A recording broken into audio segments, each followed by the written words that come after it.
I hit rock bottom. Former heavy drinkers confess what finally clicked for them to stop.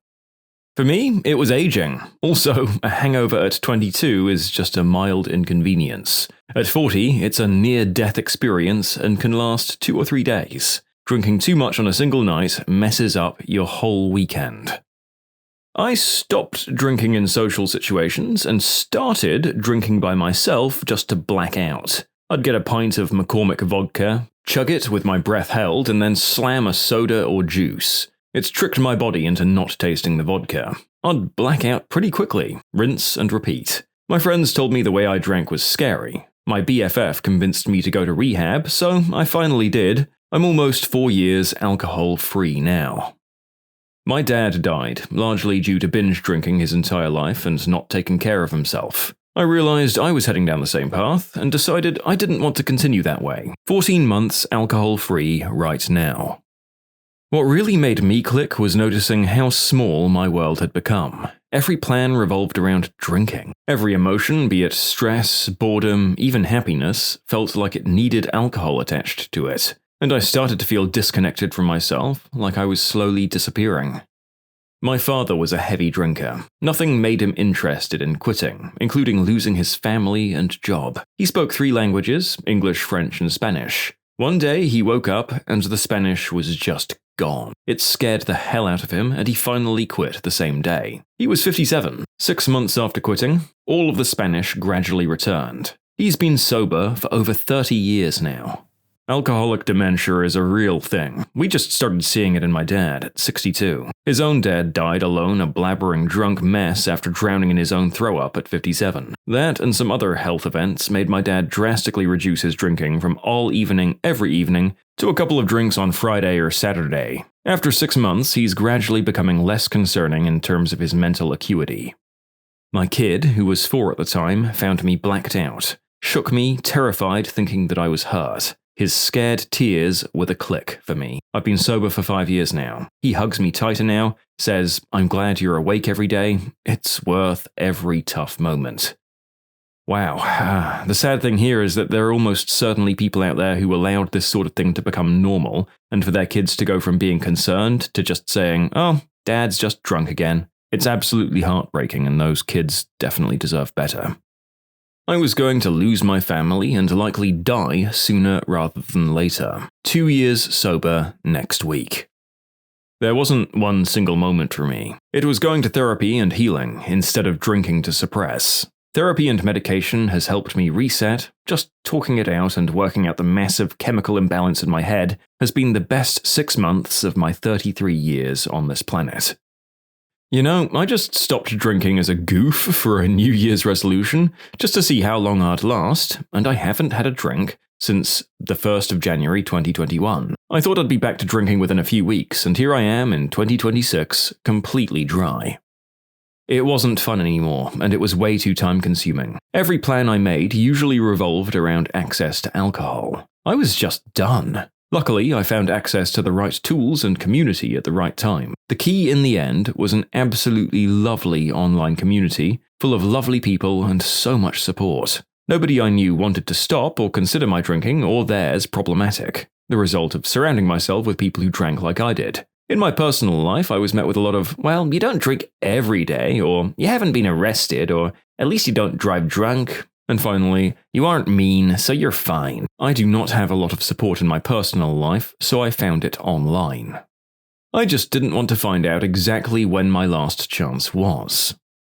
37-year-old male here. I unironically said out loud, "I can quit anytime I want." And then it all clicked for me. My aunt also said that a few decades ago. She's about to lose her foot. Grandfather on my father's side would get blasted every day until one day he decided to taste a 12 gauge instead. My dad is handicapped, but he's addicted to Percocet and won't admit it. I saw that I was going directly down the road that would lead to me turning into them. It took me some time, fell off the wagon a few times, implemented negative reinforcements so I'd start associating drinking with having a bad time. I essentially placebo-affected myself into sobriety. I'd drink 3/4 of a regular bottle of whiskey per night, 18 packs of beer. I could count the nights I went to bed sober for the year on one hand. I just remember I'd spend every day looking forward to the end of the day so that I could drink again. Everything was just a few more hours until I can drink or get drunk, and escapism. Not to mention the rare, euphoric experiences that would lead to more chasing the dragon. Like Matthew Perry said, you can only really say no to the first drink,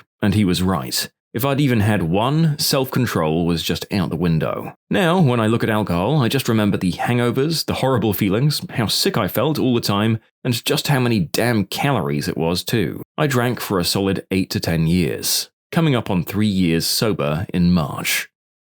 Well, I know it's cliché, but I was sick and tired of being sick and tired, and my family was sick of me too. Sober 12 years. Aging. Also, when one day of recovery turns into 2 days. There's your sign. It got boring and samey. It's fun when you're 20-something, but damn. After 30, the fun associated with drinking really just leaves your body.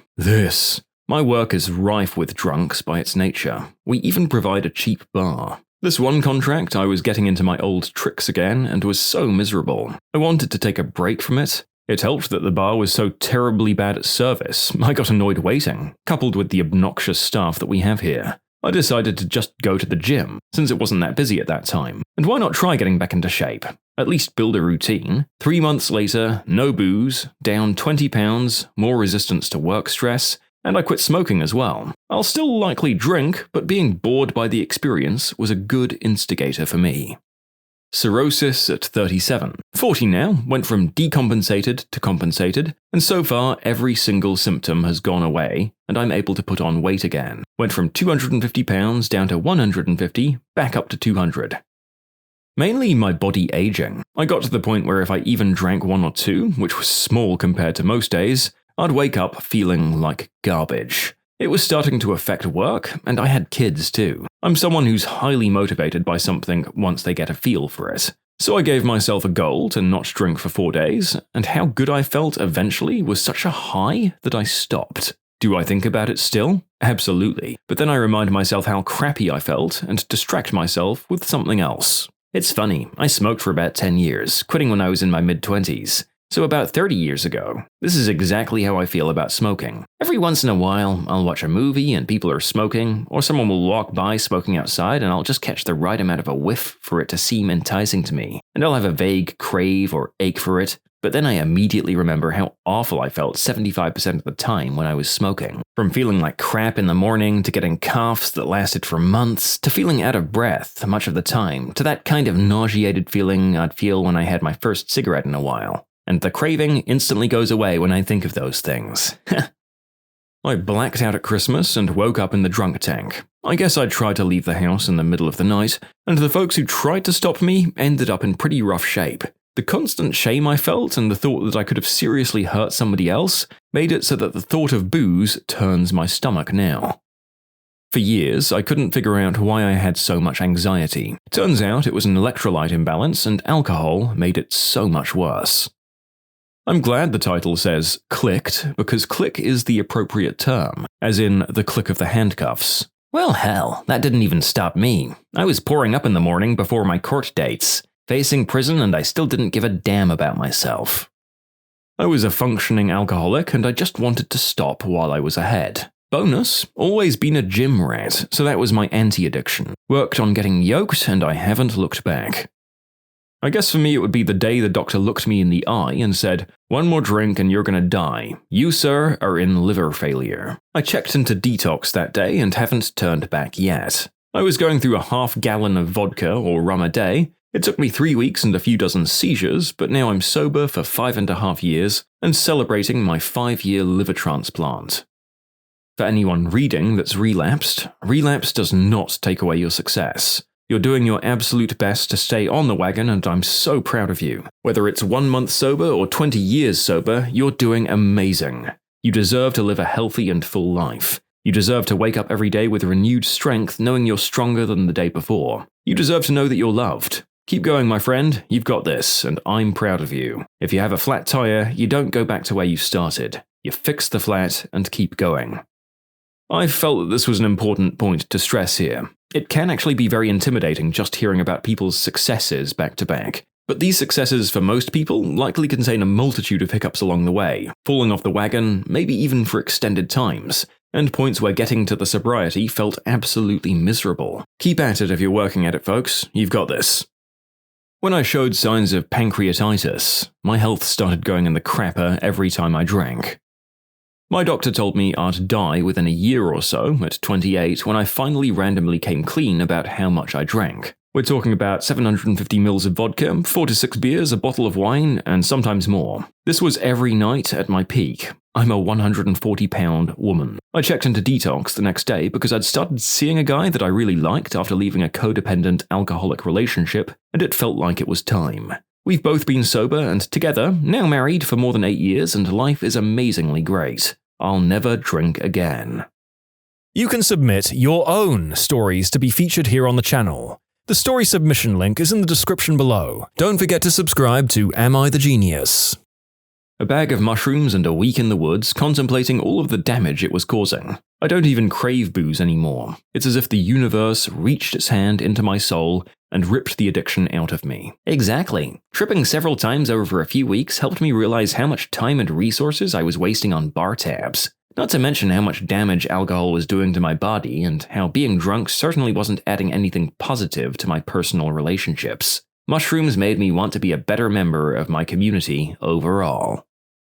Well, for me, it was the rectal cancer.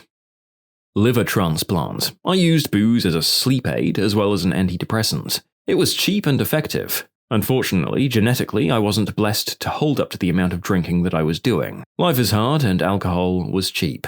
My experience has taught me life is too short and too precious. Stay away from that poison. The realization that my daughter was getting to be old enough that she had recognized the drinking. Paying out 10 grand for a hand surgery after a fight. That was a real wake-up call. Went from being a heavy drinker to a habitual drinker after partying lost its luster. Did a couple of dry months where I realized I'm mostly just thirsty and carbonated water gives me the same quench without the hangover. Became a weekend drinker and then basically never drink now as my husband is now sober as well, which makes that much easier. Constant low back pain from my kidneys shutting down.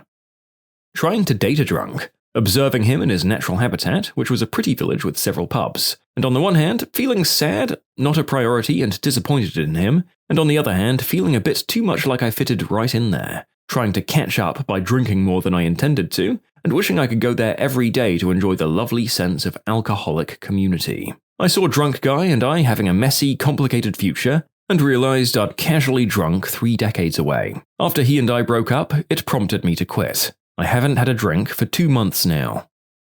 The trick for me, and this is what helped me quit cigarettes too, is just to focus on the first week or even just the current day. If I let my mind worry about quitting for the rest of my life, I get overwhelmed. Get a week behind you and the momentum will carry you. I used to get blackout drunk every weekend to handle my PTSD. I got really sick one day, I could barely shower. Worst hangover of my life. And it didn't make the fear or anger go away. I was left only with my thoughts in that moment. Facing them helped me stop running. Also, one time I was committed to not being alive anymore. I was going to get super drunk, go to a club and stop being embarrassed with myself. And if it wasn't fun, I was going to drunkenly just end this sorry state of affairs. Somebody slipped something in my drink. Then, some women in the bathroom helped me throw up by sticking their fingers down my throat. They got me a ride back to where I lived, which at the time was a church because I was homeless. They saved me, and their selflessness gave me hope. That encouraged me to stop some of my more harmful tendencies, particularly drinking so heavily around then. Things are still rough, housing is still a nightmare, but I have a job and I don't find myself sloshed in public like I used to anymore. Facing the possibility of 4 years in prison was the final straw for me. I'd tried unsuccessfully to quit several times before, but that was my rock bottom moment. I had to decide between getting dog food or booze. I got the dog food and cried and never put myself in that situation again. My dog gets all the food and treats now. Mine's not a good example to set, I just moved to green herb instead. I got tired of being itchy all the time from my liver being mad at me. Also, it didn't feel good anymore. Drinking to feel normal sucks. Alcohol made me feel fat as hell. I used to be 220 pounds of lean muscle at like 9% body fat between the ages of 18 and 20. By 22, my face was so round it was insane. Friends I hadn't seen in years couldn't even recognize me. Huge wake-up call, so I cut the juice out and realized it makes me feel okay with being lazy and stagnant. I've almost got my dream body back. My final 2-day-long hangover. I drank 2 bottles of champagne, 2/5 of Fireball, and a 24-ounce double IPA. I did it to make myself sick. That was over 4 years ago. I'd been an extremely heavy drinker for over 30 years. I had a seizure while sober at work. Didn't even think I was drinking enough to get to that point. I was drinking a 6-pack of Voodoo Rangers at night after work, and it screwed up my electrolytes, apparently. For me, it was when I almost drowned in the shower. Long story short, waking up in a tub of freezing blood from cuts via the broken tequila bottle, as well as my own bowel and bladder movements because I was out for a day after I'd apparently fallen, was the big wake-up call. And my head hurt so bad that moving made me throw up again. But really, I think the day after that drove it home. I managed to crawl out of the tub, shivering my butt off. Even the act of moving was making me heave, and I got under the towel and rug as a blanket. I woke up to my now starving dogs cuddled next to me, and I started crying. I had to do better. At least they shouldn't have to suffer because I'm a screw-up. I managed to crawl to the kitchen and get them fed. The fact that I just left shelf-stable groceries on the floor came in clutch. Being sober all the time sucks, and it's also frickin' awesome, and I'm not sure how to explain that.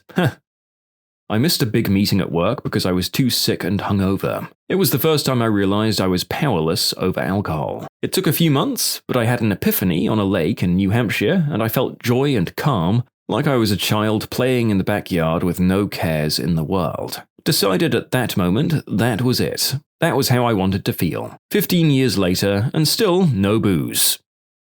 I learned asbestos is a Group 1 carcinogen. Same with alcohol, according to the World Health Organization. It shrinks your brain for up to 4 weeks after even having a few drinks. I stopped drinking because I got a Woot, like an Apple Watch, and it tracks your quality of sleep. The nights I drank were laughable. It's so bad for you. I used this watch when I went to South America. White snow is pretty pure down there. Anyway, let's just say the nights I drank were way worse for my sleep and health score than the nights I did blow. I don't do it anymore, and I'm not saying it's good for you. Alcohol is hard stuff, to the point that some things we consider as hard substances might actually be less harmful for you. The stuff is poison. I don't know that I'd go as far as to rank it with some of the hard substances, given that I've recorded a few videos that detail what any amount of smack does to a person, but it is definitely true that most of us are drastically unaware of how awful alcohol is for us, even in relatively small amounts. This video is making me reconsider cutting my intake right down again. One morning I took a good long look at myself and realized I'd become my mother. Same exact excuses. I'm not an alcoholic because I only drink at night, and I'm not an alcoholic because I only drink high-end wine and liquor. It helps me sleep. Bullcrap, it never helped her. I had the same glassy eyes and bloated look. Same not giving a damn about anything in my life except planning my next drink attitude. I got the shakes every day. I'd become a walking caricature of my former self. That day, I poured every single bottle of booze down the sink. I bought a scale and a measuring tape and started exercising from home. I was too ashamed to be seen at the gym looking like that. This included walking an hour every day, and I started an eating plan. 6 months later, joined a gym, and got a part-time job. Then started to plan my divorce slowly, meticulously, and most importantly, secretly. I won't go into the details there, but there were several reasons why I was driven to drinking, even though I never liked the taste of booze. All related to my disastrous marriage. My last drink was September 23rd, 1999. Been stone cold sober ever since. Now, I'm happily divorced, retired, and I have a PTSD service dog. I'm into hiking, exercising, health food, and living in my RV, which enables me to travel and enjoy the country while still young and healthy enough to do it. It was the end of my partying era when parties became boring. I left drinking, not 100%, but 80%. I still get a glass of wine with food or a beer while watching sports with friends. I just made up my mind one day, you see. Getting old. Having a drink makes me a little tired. Drinking a lot makes me grumpy and really tired now. Which time getting off the sauce are you talking about? This last time I quit, 18 months ago, it was because I was having to Google map my house. I just decided I'd rather be alive than dead for my children's future. Just suddenly, out of nowhere, I became disinterested. Didn't officially quit, but I usually go months between drinks and rarely have more than 1 or 2. My doctor put me on GLP-1, and within 3 months I lost all the taste for booze. I have a drink occasionally, but that's about it. The stuff has changed my life and I'm down 110 pounds. I came here to say this. I got it for some vanity weight, and it killed the alcohol craving entirely. I was probably never what you would consider a heavy drinker, but the relationship was not as healthy as I wanted it to be. Like you said, it's occasional now, where it used to be an effort to go multiple days in a row without drinking. I'm entirely in control of when I drink and how much, and that has stuck in the months since I stopped taking it, even if the weight did come back. Also, I got a Garmin watch, and it became very clear how much it messed with my sleep. With 2 toddlers, the trade-off became very much not worth it. Everyone thinks this is dreamy, but let me tell you, I lived it and it is not what you think. Being a touring musician in a low-level band, living in a van with 3 other stinky drunks, waiting for the next inevitable vehicular disaster, not eating for days, staying in filthy motels, sudden snowstorms, weird drifters, shady truck stops, etc. I mean, it was fun for the first half of my 20s, but it's ultimately a lonely and disassociated lifestyle. Everybody who gets as far as van tours quits by the time they're 30, if they don't go any further. AC/DC was correct in Long Way to the Top then. War. Served as a Navy corpsman alongside the Marines. So many Marines joined with delusions of grandeur and a strong desire to get some. I was fortunate that I was never in combat, but I saw the aftermath of what people can do to each other. Living and working on a cruise ship. Rampant, creepy behavior is just not worth it. Mexican here. The narco or cartel culture. Colombian here too. You can imagine how crushed my heart felt last year when I was strolling around Venice and the Colombian flag caught my eye on a shop. What a disgusting feeling to see it stamped with Pablo Escobar's face and a Mary J. leaf. It's sickening to those of us who've lost so much to that world. Sometimes it feels like people under 20 have no idea what that was about and just romanticize narcos opposing the country. True crime stuff, as somebody who's lost someone to violent crime. The hustle culture or grinding non-stop or whatever. People aren't meant to try and work as much as possible. We need to chill. Hustle culture grifters are liars, plain and simple. Nobody's waking up at 5 a.m. to do meditation and set their goals and then working till 9 at night every day. Anyone who claims this is either fibbing or 2 months away from a drastic burnout. Half those people are day traders that invested their daddy's money into stocks and just got lucky. They produce nothing and contribute nothing to society. The narrator has done some work with clients who at least were attempting to be content creators espousing the grind-set lifestyle, and let me tell you, the cheapest, most uncommunicative jerks that I've ever worked with. And not just in a penny-pinching way, in a blatantly incompetent and didn't have a clue what they were doing kind of way. I don't know what all that supposed hustle was going towards, but it wasn't making their business run efficiently. Leaving a toxic relationship. It's not sunshine, rainbows, and instant reclamation of who you are. It's an exhausting process that involves untangling yourself from a person who doesn't see you as a person. The realization they never respected you as a human being is like whiplash. It's exhausting and bleeds into every aspect of life. It disrupts everything. Not to mention, being isolated from your support system alters your brain chemistry for the worse. No matter how unconditional, see family, it will forever hold the damage of the time you disappeared, because most people would rather blame you for what happened to you. If it was a long-term relationship, I swear it's like parts of you get frozen in time when bad things happened. Like part of you stays stuck, and you have to do the work to fix that and grow up, for sure. But it sucks a whole bunch to watch everyone around you be a real adult when part of you is cryogenically frozen into a single traumatic moment from when you were 19. Then there's the fact that everyone else's assessment of how well you're doing, which does matter because we need community, we need people, and co-workers exist. It all depends entirely on how inconvenient you are to the people around you. If you're a delayed processor kind of person and you hold it together really well, there'll be zero sympathy when things begin to fall apart. Your body keeps the score too. If you do everything right outwardly and then just keep swimming, you're going to get hit in the face with a freight train in the form of some kind of sickness or burnout or any number of unresolved things that are charging interest on your life right now. Or hey, all of the above. Then there's the understanding that you can't get back the time you lost, but the time you're spending recovering from it is also lost, and everyone is miles ahead in life as you're crawling out of a hole. The flashbacks. Explaining just requires more explaining later, so you have to be okay with your friends and coworkers thinking you're insane while you figure out how to manage triggers you don't even know you had. And you've got to face all of this and get the roadmap done because these were your choices and you don't get to complain about them. While everyone else is judging your pace and attention to detail, you know damn well explanations aren't excuses, but God, it's so hard some days. I'm better now, but every so often an offhanded comment or a TikTok with shows theme songs from that time period or sending one text or someone leaving keys behind at a table will bring on a trigger I didn't even realize I have, and I get to start all over again.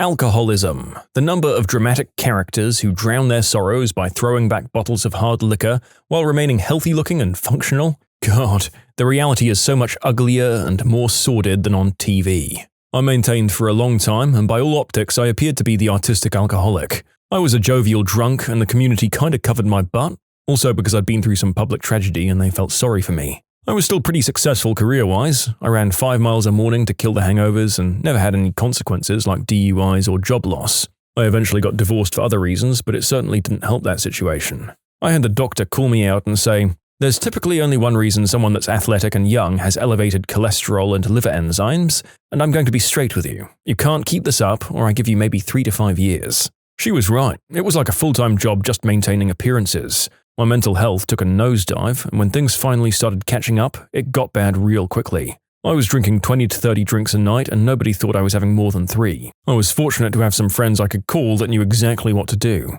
I don't recommend this to anyone whatsoever, but I went to stay with my mum, who was a nurse, and locked myself in my old bedroom with a bottle of Valium in case I started seizing, and I played the bum, sweat, and sheet karate game until I could finally surface and go to some meetings. That was almost 8 years ago, and I haven't had a drink or any of its accoutrements since. In British culture, we celebrate far too much people who get hammered all the time. Having a hangover is like some kind of badge of honor, and the drunkest person of the evening is an absolute legend. It just encourages people to drink more in pursuit of that social status. It's a quick and easy way to be someone.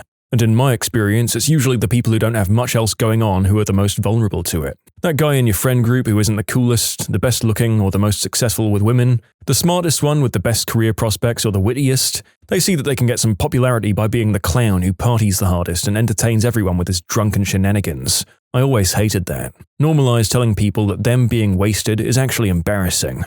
Disco Elysium's got another good quote on the subject.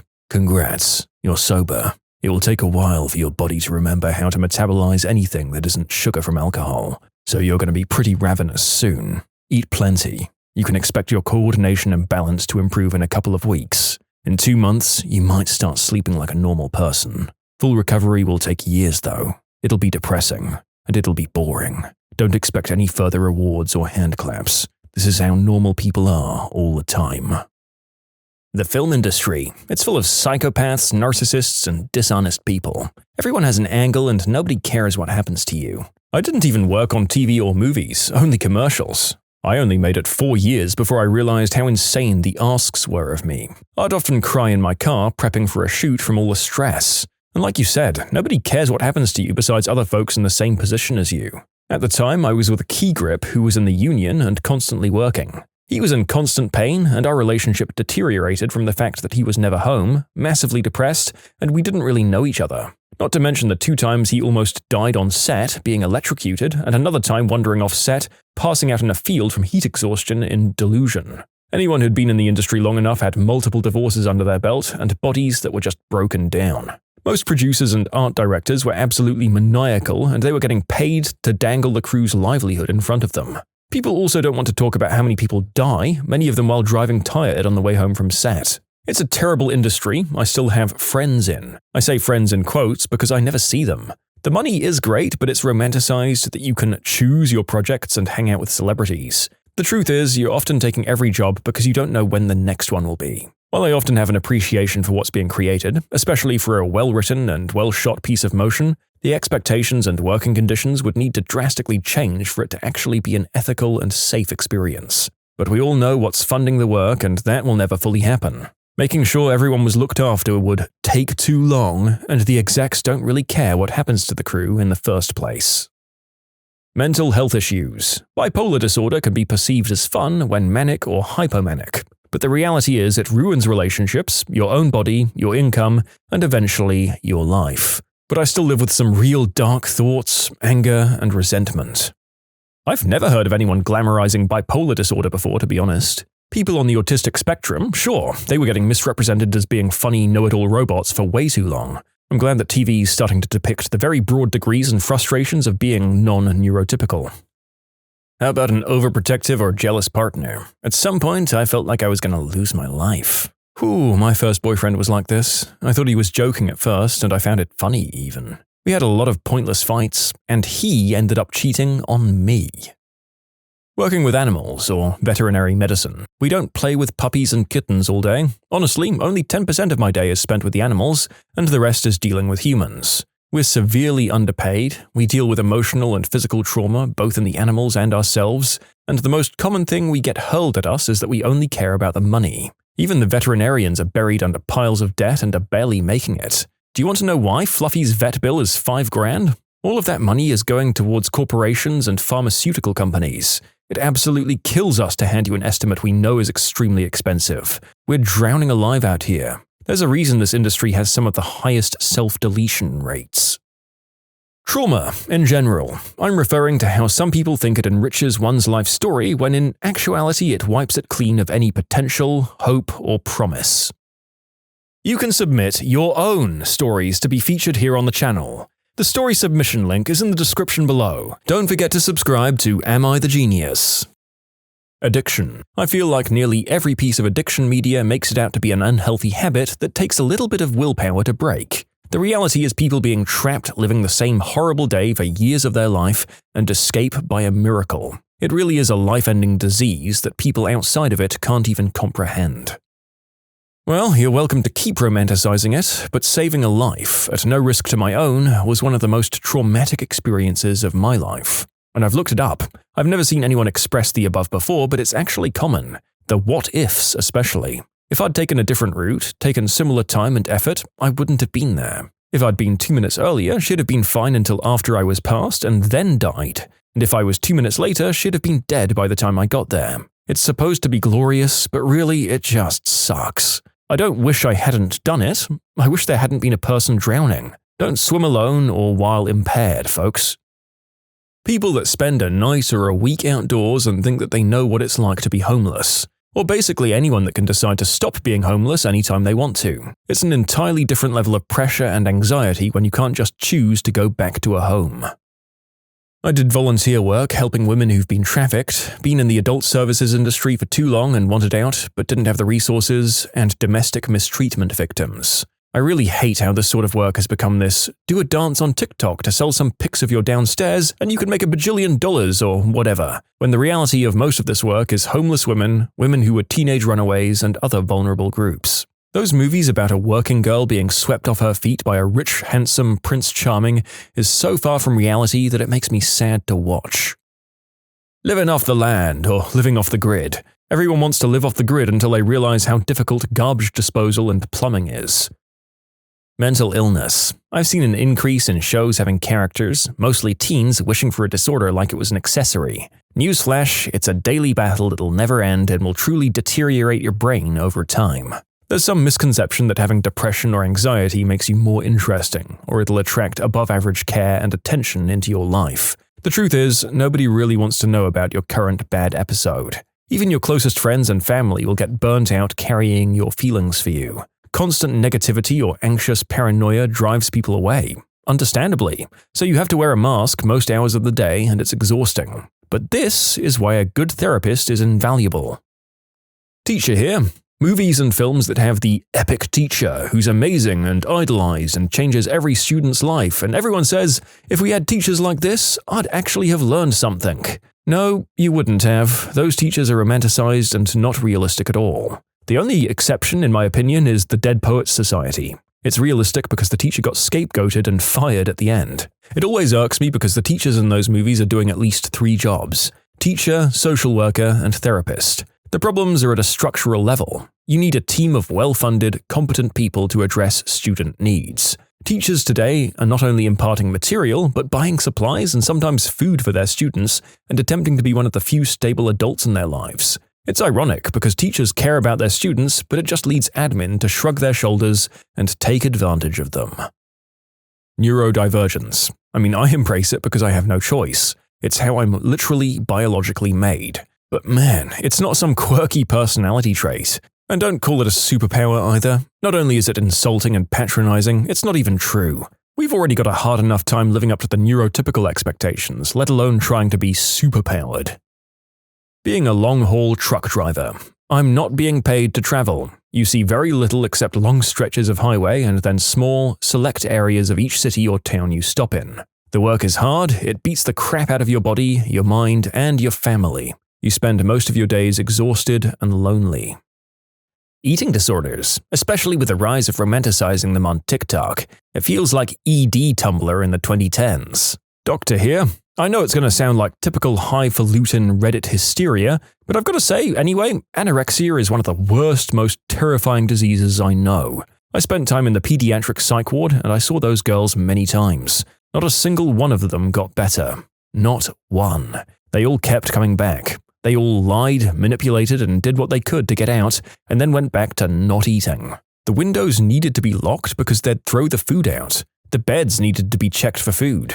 They'd also give their food to other patients. A nurse needed to watch each girl eat and then stick around so they wouldn't just throw it back up. No avail. It's one of the hardest diseases to beat definitively. The remission rate is through the roof. 14-year-old girls who look 8 and have never had a period, furious that they're being forced to eat and lying through their teeth that they get it now. They're sick and eating is good for them.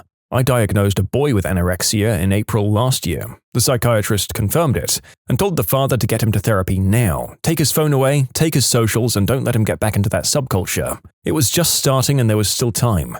The father thought it was no big deal. I couldn't convey how worried I was for that kid. In my few years as a doctor, I've never seen a person recover from anorexia. They exist, I know that. I've just never seen it. Scary disease. Again, the narrator is just absolutely gobsmacked that people are glamorizing eating disorders.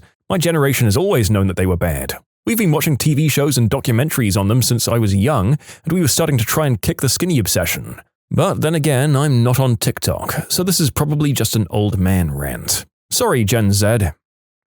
That the love of a good woman can fix a bad man. Or the idea that women want a bad boy. Not that I don't believe someone can change, but if someone is fundamentally disrespectful, aggressive, detached, or controlling, the best woman in the world isn't going to change that. And vice versa for women too. It's a more common theme for it to be a bad boy trope and a good woman, but it can be the reverse, of course. Disabled family members. It's not fulfilling or noble, it sucks. It's destroyed family relationships and harvested resentment and worry. My dad was paralyzed from the neck down. It was a toll on all parties involved. As kids, it was hard to watch, but also it was all I knew. His accident happened when I was 2. Looking back at how my mum managed to take care of my dad and 2 boys is beyond my comprehension. Homelessness or couch surfing. There was nothing fun or cool about not knowing where I'd go tomorrow. I was taken advantage of by a lot of people because they knew I had nowhere to go. Living on the street was significantly worse.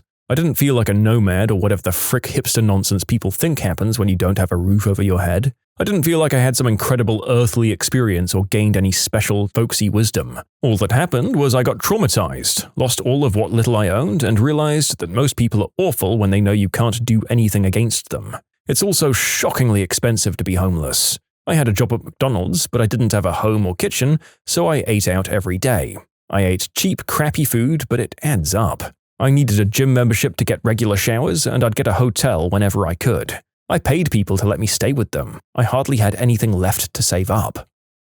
Getting only 2 or 3 hours of sleep a night. Really, guys, just stop. Stalking. It's not funny to have someone follow you in the dead of night with the intention of kidnapping you. It's not funny to find photos of you sleeping taken from outside your bedroom window on your friend's phone. And it's most certainly not funny to feel as helpless and scared as I did. I tried to end things because my stalker said if I told on him, he'd kill my parents. Because I saw no way out. Stalking is no joke. Being a lady with a sizable chest. It's hard to tell what the bigger annoyance is, the lower back pain or the inability to find clothes that fit properly because even plus sizes default to a normal chest. I have to buy bathing suits one size too big just to have adequate chest coverage. I grew up with a girl who had this problem. She was getting unwanted attention so young. It was gross the things men said to her and about her. Fixing the bad boy. If only people knew how nice, comfortable, and safe it is to go for the good guys instead. The stability and quiet you have in a life with a good man is insanely good. I love our peaceful life in our little sanctuary apartment. Frickin' celebrity chefs. Oh, have you seen Insert Show Name? No. I do this for a gosh darn living. It isn't nearly as fun or glamorous as people perceive it. Back in the 2010s, we had a massive influx of people applying for jobs who had gone to culinary school because it sounds fun. Okay, go cut this case of bell peppers, after that a bag of onions, 2 cases of carrots, and then go and prep the line. But I don't have that much time. Well, you better frickin' find it.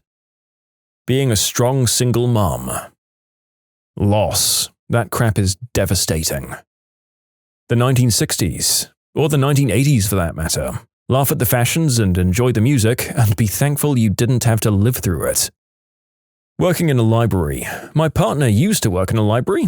The absolute horror stories she'd come home with, it was hardcore social work most of the time. She'd get annoyed because everyone would say to her, "Oh, it must be so nice to work here in the tranquil silence and just get to read books all day." Meanwhile, she's helping people with PhD-level research, writing the computer code to the catalog, breaking up violent fights between homeless people, teaching old people how to use a computer mouse for the first time, fending off creepers who think that they have a thing for the librarian, and sewing a caterpillar costume to wear for next week's story time. All at the same time in one day. Adoption. Some of us end up with terrible families, and people are so busy telling us adoptees we need to be grateful, they don't listen to us. Plus the amount of insensitive jokes you hear because no one considers there might be adoptees present. I'm not saying that being adopted is all bad in every case, but for many of us, things aren't perfect. Being a lesbian. Straight women will say, "I wish I could date women, it would be so much easier." They wouldn't last 2 weeks after changing their dating app preferences. "I'm fluid in my interests, and every single girl I ever wanted to be with just used me as their experiment card and then never spoke to me again.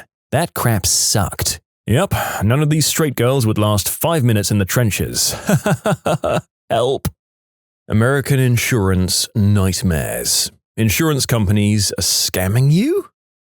My father got hospitalized for a week from heart failure. Literally guaranteed death without getting medical help. His lungs were filled with fluid and he was effectively drowning.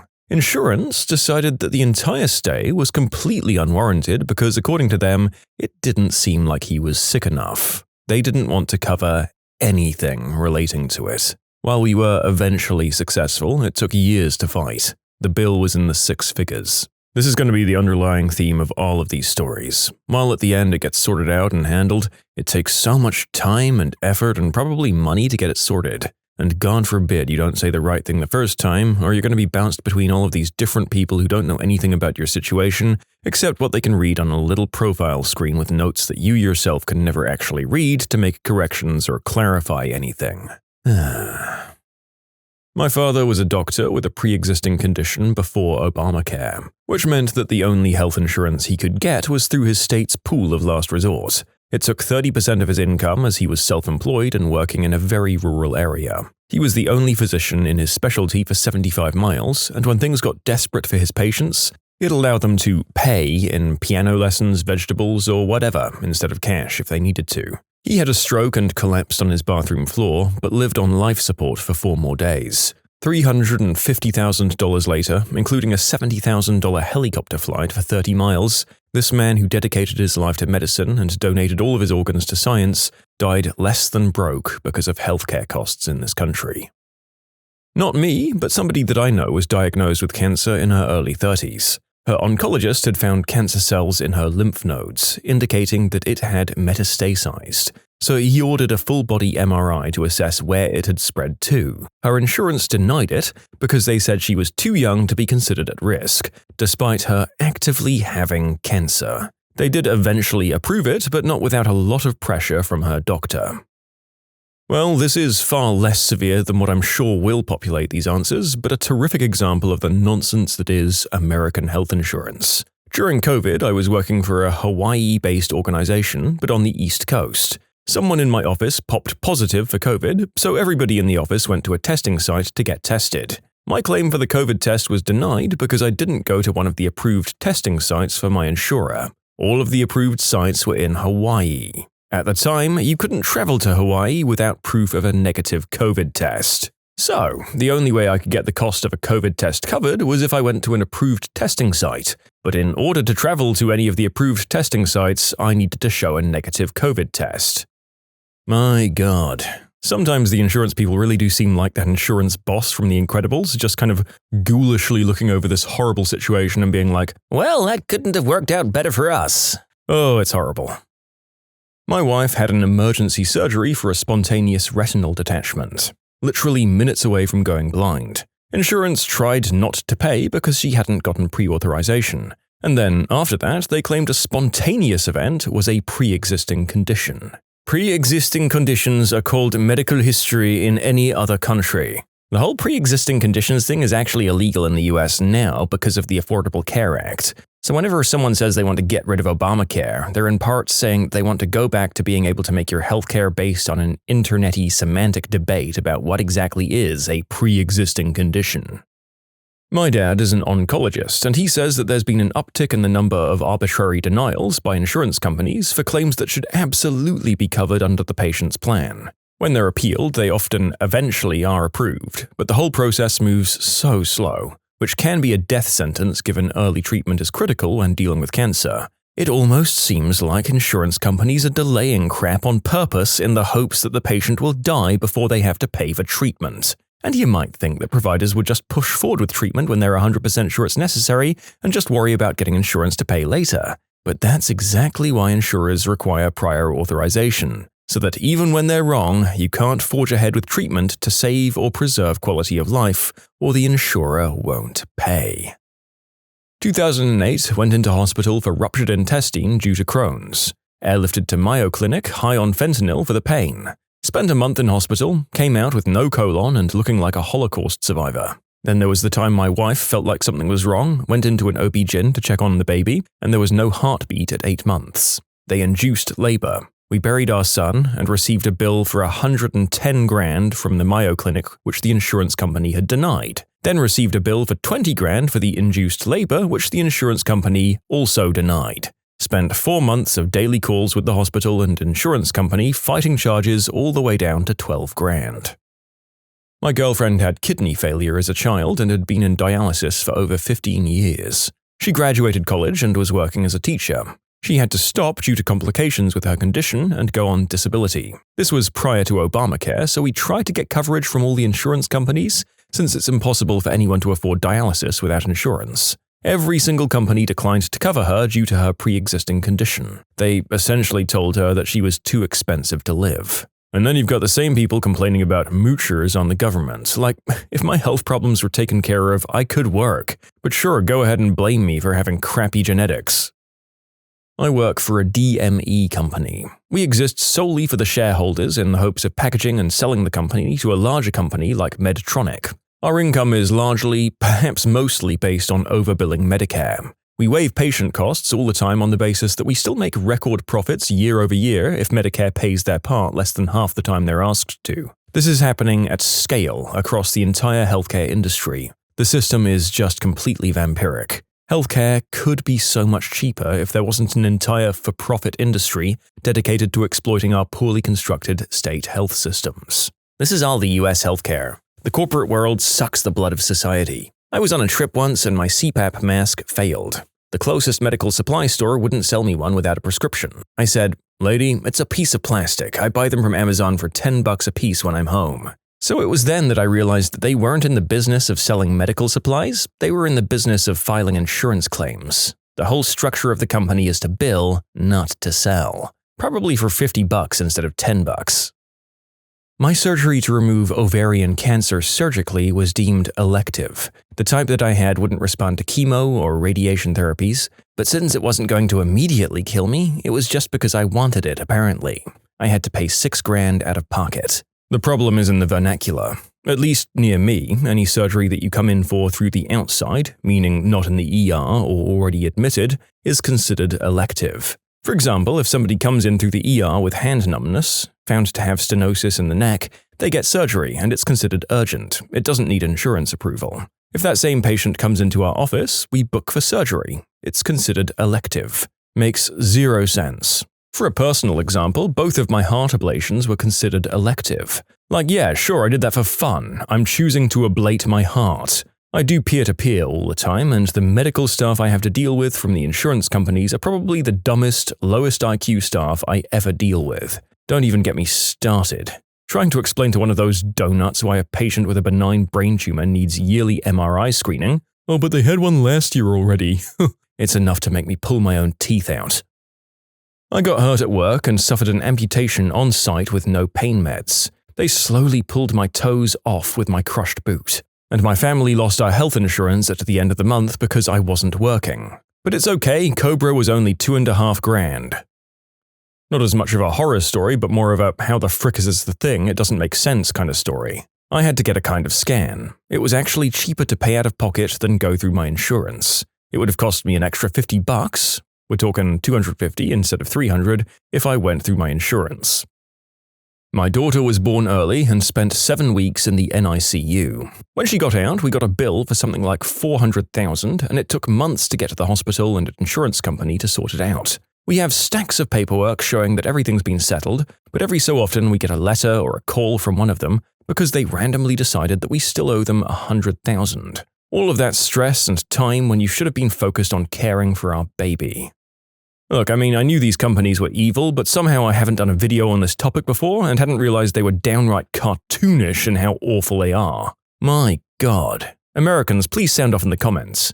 Do many of you go through all of this and still think that the healthcare system there is the right way to go? I mean, I'm genuinely interested in seeing what bonuses the system provides outside of those few people who are able to pay top dollar to the elite insurance companies. Please, give me any reason to believe in your system. So, I am diabetic. My doctor wanted Lantus insulin, but insurance wanted another cheaper insulin that's not as effective, Basaglar. So my doctor doubled the dosage. So my insurance decided to make the dosage 2 times 14 days worth, 2 weeks a month, instead of 30 days worth, so I had to pay the copay twice a month. That meant 28 days a month, and most days except February have more than 28 days, don't you know? I ended up having to ration my insulin, and the copay went from $25 for 14 days to $65 for 14 days in less than 2 years.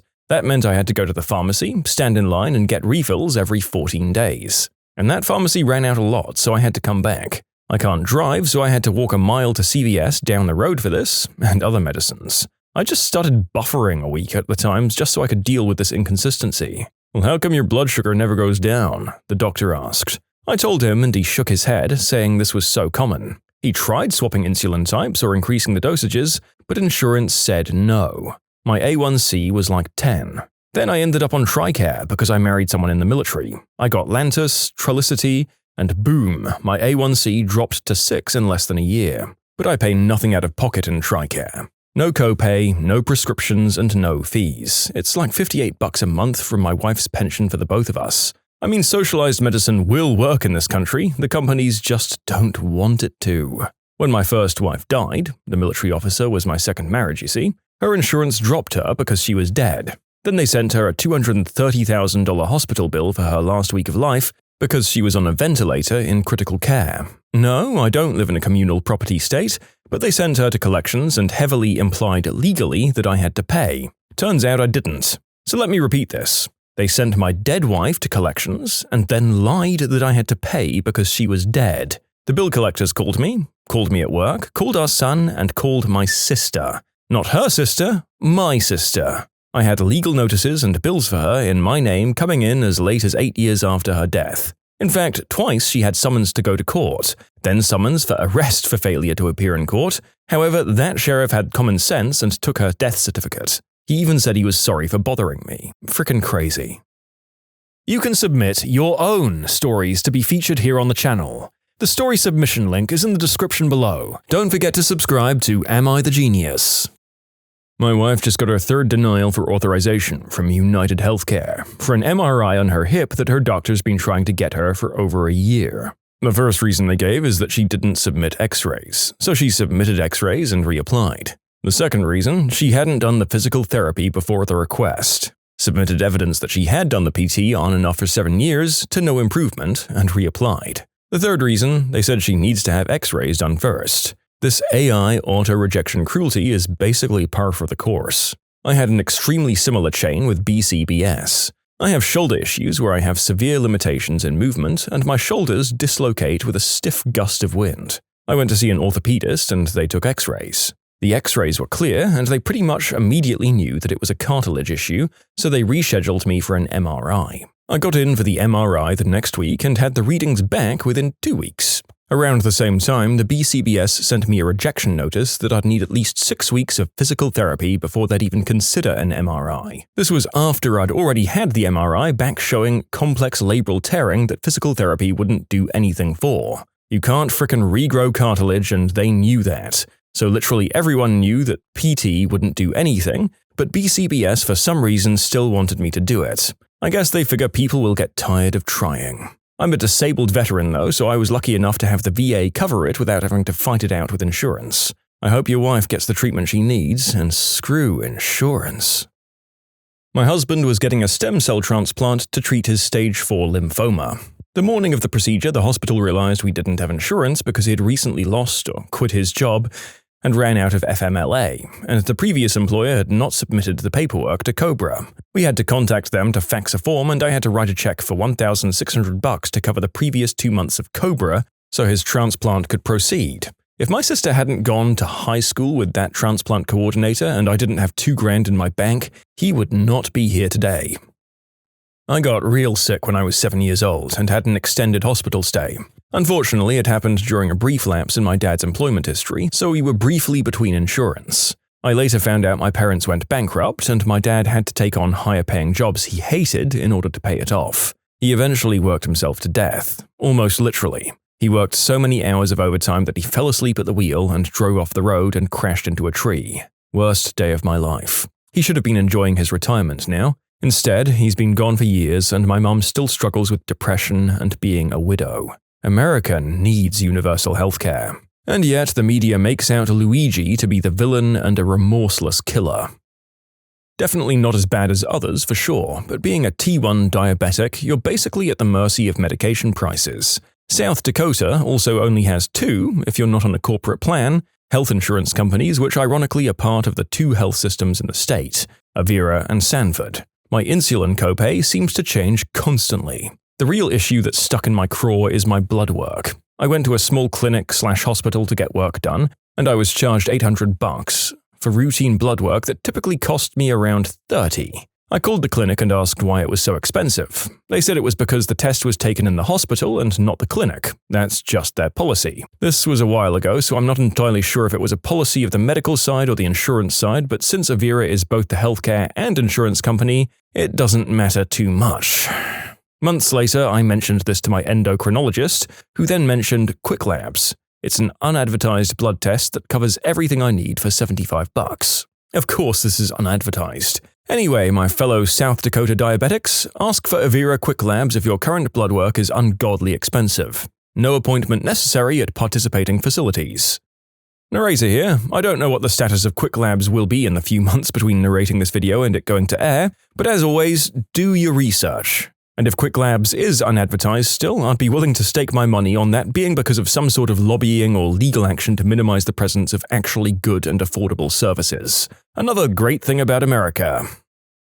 For my first pregnancy, everything was covered under my plan without issue. For my second, on the same plan, I figured it would be the same, right? Turns out the company decided that they'd only cover office visits and any lab work was not covered in that. No blood work, no ultrasounds, nothing. When I called to get clarification, they were really vague and would just keep repeating, office visits are fully covered. Okay, but what does an office visit include? Office visits are fully covered. I was directed to check my plan, which was just as vague. After paying for everything out of pocket, my child had the audacity to be born 2 months into the new plan year, so he had to start all over with the deductible.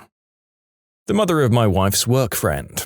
Her house outside of Gulfport, Alabama was flattened by Katrina, and she spent the rest of her life living in hotels and rentals while her home insurance and the government-managed flood insurance argued over whether a storm surge is wind or flood damage. I moved to Georgia and had to apply for Medicaid because my job didn't offer insurance. I got an official letter stating, "You qualify for Medicaid. However, we're not going to give it to you." Since Georgia had refused to participate in the federal Medicaid expansion, I went without insurance for the next 2 years and almost died. I've gone more than 10 years with a rotting wisdom tooth since I haven't been able to afford the extraction. Got denied at my last municipal job, ended up finding another where I would qualify after 6 months probation. I just spent $1.2 grand on a routine annual physical with blood work because I switched insurances 3 months ago due to job loss, and my policy requires 6 months waiting period for anything preventative. Should have read the fine print, but when I went to go look for it, it was a single line item in a 50-page document. My 5 payments of $50 just went to 27 payments of $50. I worked in billing, and you would not believe the amount of patients scammed by Medicare regarding their yearly physical. Yes, it's free, but if you deviate on anything, it's not free, and you're charged for it. So don't tell your doc your knee hurts or you have a hangnail during that visit. Also, check your insurance for colonoscopies. If you do the Cologuard at-home test and it comes back positive, so you have to go in and have an actual colonoscopy, it may not be covered as preventative and you'll get charged. My mum decided to not be alive anymore because she was afraid her condition was going to get our family kicked off our insurance. Great system. My daughter was born prematurely around Christmas, spent 3 weeks in the NICU. After a week and a half, she was downgraded from NICU Level 2 to NICU Level 1. And wouldn't you know it, nothing changed. She was in the same unit in the same bed, she just no longer was on a feeding tube.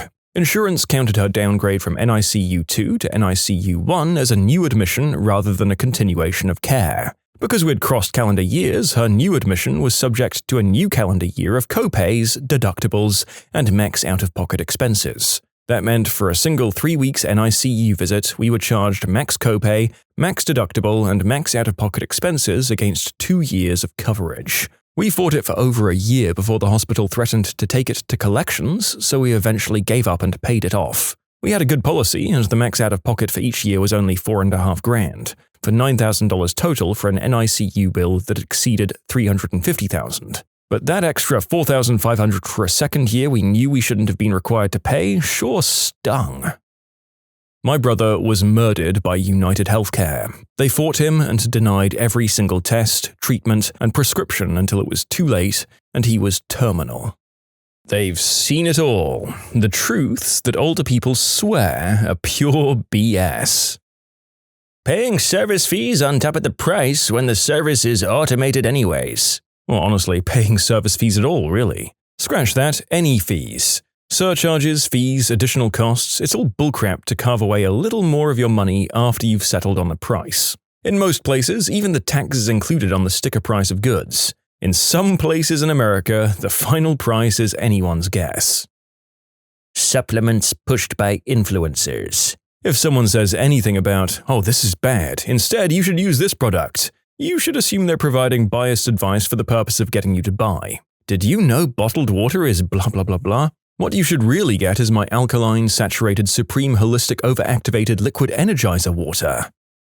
My kid's telling me ankle socks are for middle-aged dorks. Yeah, I know. That's why I keep buying them. I'm not following fashion trends and socks. I used to get this kind of thing from my middle school students. What would always get a laugh and often a lot of understanding was some form of the following conversation. If one of the kindergarten students told you they didn't like the way you dressed, would you care? And then the little snot rags would say something like, no, they're kindergartners. They're probably still wearing Spider-Man shirts. Exactly, and you're like a kindergartner to me. There'll never be a point in your life when you're not like a kindergartner to me. So you sitting there in your little version of a Spider-Man shirt telling me you don't like my socks doesn't really bother me. I liked it because you can deliver it like a roast or like a normal conversation and only the delivery needs to change. LinkedIn. It's just a bunch of corporate sociopaths cranking each other off. If it wasn't the standard method for recruiters to find me in my industry, I'd absolutely have deleted my account there years ago. Oh boy, do I see that a whole bunch. My friend recently opined that LinkedIn is the new Facebook for older, richer folks to espouse their bullcrap views. And while I don't think that's the whole bag, it certainly is a big part of it. How about timeshares? I'm assuming at this point it's just old people who have them because they don't seem to be as popular as they were when I was younger, but those things are bullcrap. My wife and I got roped into going to one of the presentations for it. There were probably about 20 other couples there too. The presenter just seemed like an evil little man.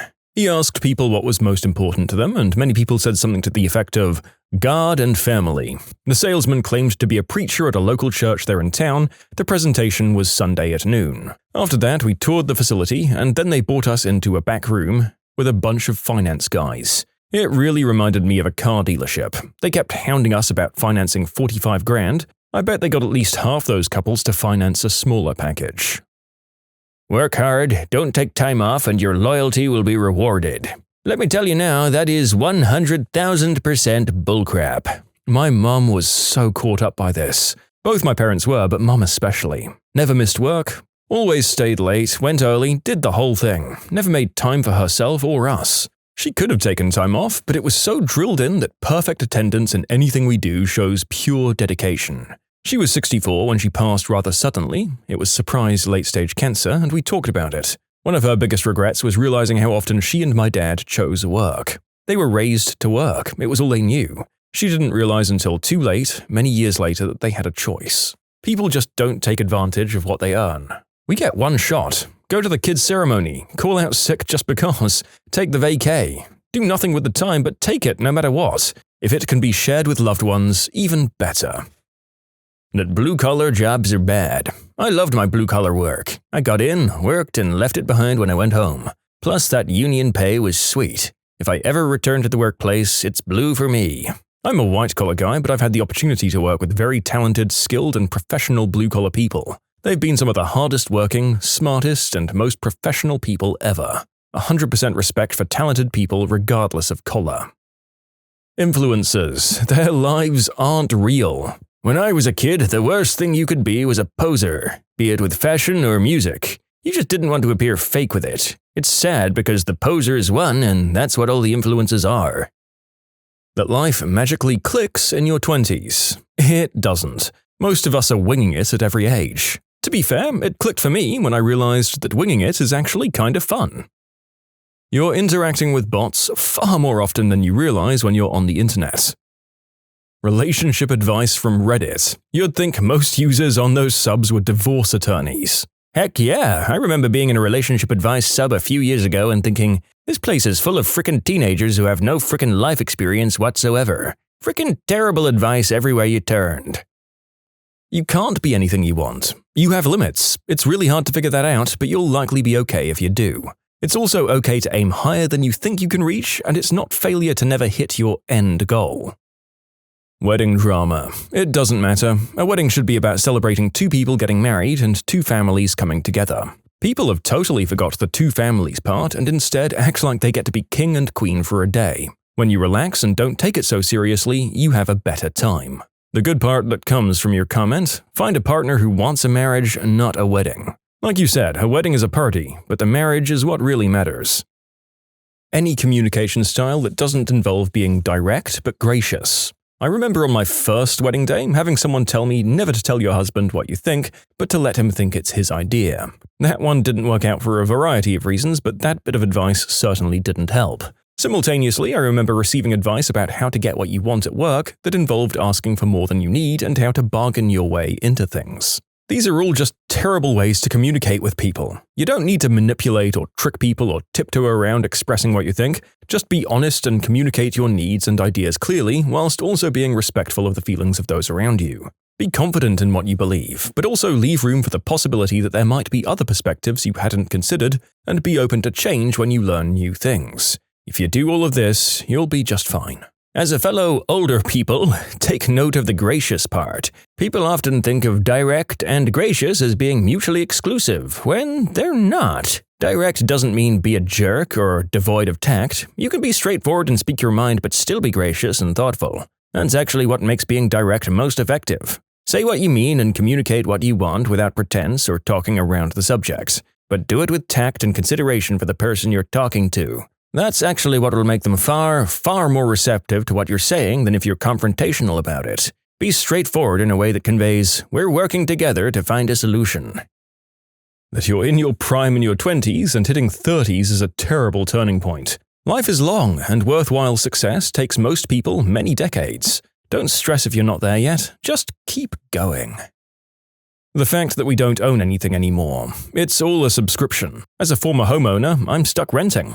We rent our music from Spotify monthly. We rent our TV from Netflix monthly. Microsoft won't sell you Office anymore. Even my goddamn printer requires a monthly subscription, and I haven't even used it this year. The quality of everything being made is being reduced to save money and increase margins, so we don't even get appliances and clothing and cars that last anymore. It's all a money-making scam. Dividing people into generational tags and pretending that there's a huge difference between the groups. There are more commonalities than differences, trust me, and those differences are usually temporary. It's just a way to set people against each other and distract from economic differences. It's a propaganda play. Divide and conquer. Companies phasing out physical media just to sell us stuff we don't actually own that can be taken away or edited or censored. You can have my DVDs, Blu-rays, vinyl records, and CDs when you pry them from my cold, dead fingers. They are making everything a subscription. Hate, hate, hate. Oh boy, do I feel this is a freelancer. Instead of a program I pay for and own, I have to either pay 8 rolling subscriptions for my work, use the inferior free available softwares, or pirate the paid ones. And I don't do that last one before I get hunted. I do need the product support. But my god, you can see why one would be tempted. The sooner I learn to use Reaper Audio instead of Adobe Audition, the better. This video is not brought to you by Adobe Audition or Reaper. Blindly following any political party or religious leader. People in those positions are there for their own benefit, not yours. Think for yourself. If something seems too good to be true, 99.9% of the time, it's not true. Whenever a politician says something, ask yourself who's profiting from that statement. Because that's why it's being said. Somebody's told the politician what to say and what to do so that they can make more money. That whole, you're young, gain experience and don't care about money thing, when it should be, gain experience whilst getting paid fairly. Because one day you won't be 25 years old anymore. To add to that, because some people seem to misunderstand my comments, I'm not saying that you should be like, give me $100,000 a year without even attending a university or having an in-demand trade skill. I'm saying that you shouldn't be scraping when you have your degree and some years of experience. In other words, screw unpaid internships. I think the BS would be that people care about your social media. A commenter summed this up on Reddit in the most perfect way I've ever read. Social media is like the old days when, after someone went on vacation, they'd have friends over to humble brag about their amazing life by passing around packets of photos or showing slides of their vacation to Barcelona or the Grand Canyon. Everybody grinned through and hoped it would be over soon. It's like that, but every single day. I've likened Facebook to the annual Christmas letter you'd get from friends and family. The letter lists all of the fun and good things that happened during the year, but like the previous replier said, it's every single day. I know this one won't be popular, but cryptocurrencies. Yes, you can theoretically make money with them. However, I'm 90% convinced they're being buoyed by organized crime. You can submit your own stories to be featured here on the channel. The story submission link is in the description below. Don't forget to subscribe to Am I the Genius? Adult movies are a load of crap. No way in real life a plumber is turning up on time. You will get effed, but just with the bill. 99.9% of the things you find on TikTok shorts or the internet in general. The sad part is that I feel kids don't really understand that. Love at first sight. Oh, it's just lust at first sight, believe me. Love is when you dedicate and put effort into a person you've chosen to be your life partner. You're likely compatible with tons of people, but you find one to invest energy into and vice versa. Flat earthers in 2026. How did we pull that crap out of the stupid hat? The golden years. Golden for doctors, hospitals, and pharmacies. Not so much for the rest of us. Eat healthy, exercise, never take risks, and lead a healthy lifestyle just to live longer. This is a warning, not a suggestion, by the way. I don't want to live longer enough that I merely exist for years to decades with declining health and watching the various for-profit companies take away my life's work, all the while treating me like crap. The whole fast and hard worker getting rewarded thing. It's more that they get punished with the lazy person's work. And note, no additional pay. The one doctor out of the 10 that doesn't approve my toothpaste. Actually, isn't there a consensus from dentists admitting that they've never been consulted about this? Like, not once? That whole, back in my day we bought a house on a single income working part-time at the grocery store thing. The cost of living versus wages is so different now, it's not even close. People used to be able to work a summer job and pay for their tuition for the upcoming year, and that is frickin' nuts to me. Being cool. Everything about trying to be cool is expensive, self-defeating, destructive, and the rewards are brief and fruitless.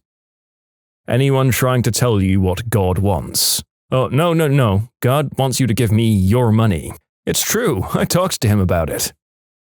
Parents telling their kids that someone's being mean to them because they like them, or because they're jealous of them. As adults, if someone pulls out hair, pushes us down to the ground, or hits us every day, or spreads mean rumors about us, calls us mean names or tells us we're ugly and stupid, we're not going to think that they're doing these things because they like us. Stop telling kids that people are exhibiting butthole behavior towards them because they like them. It's 100% pure bullcrap. Dealing with other people's egos. I tolerated it when I was younger, now it's become exhausting. You're in your 40s or older and you still have to unhealthily compare yourself to others with every breath. It's 100% bullcrap at all times. Politics, news, and information on social media. You should not rely on any social media source for any sort of information. It's simply far too unreliable and easily manipulated. Sites like Twitter and Facebook are actively targeted by foreign intelligence operations to pit supporters of both sides of an argument to fight one another, including at live protests. Actively filter news and politics from your social media feeds. Instead, rely on established information sources and don't overconsume.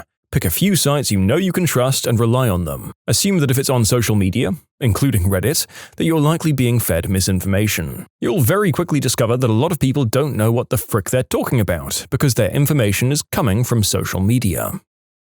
Everything happens for a reason. No, things happen because they happen. There's no master plan that controls everything.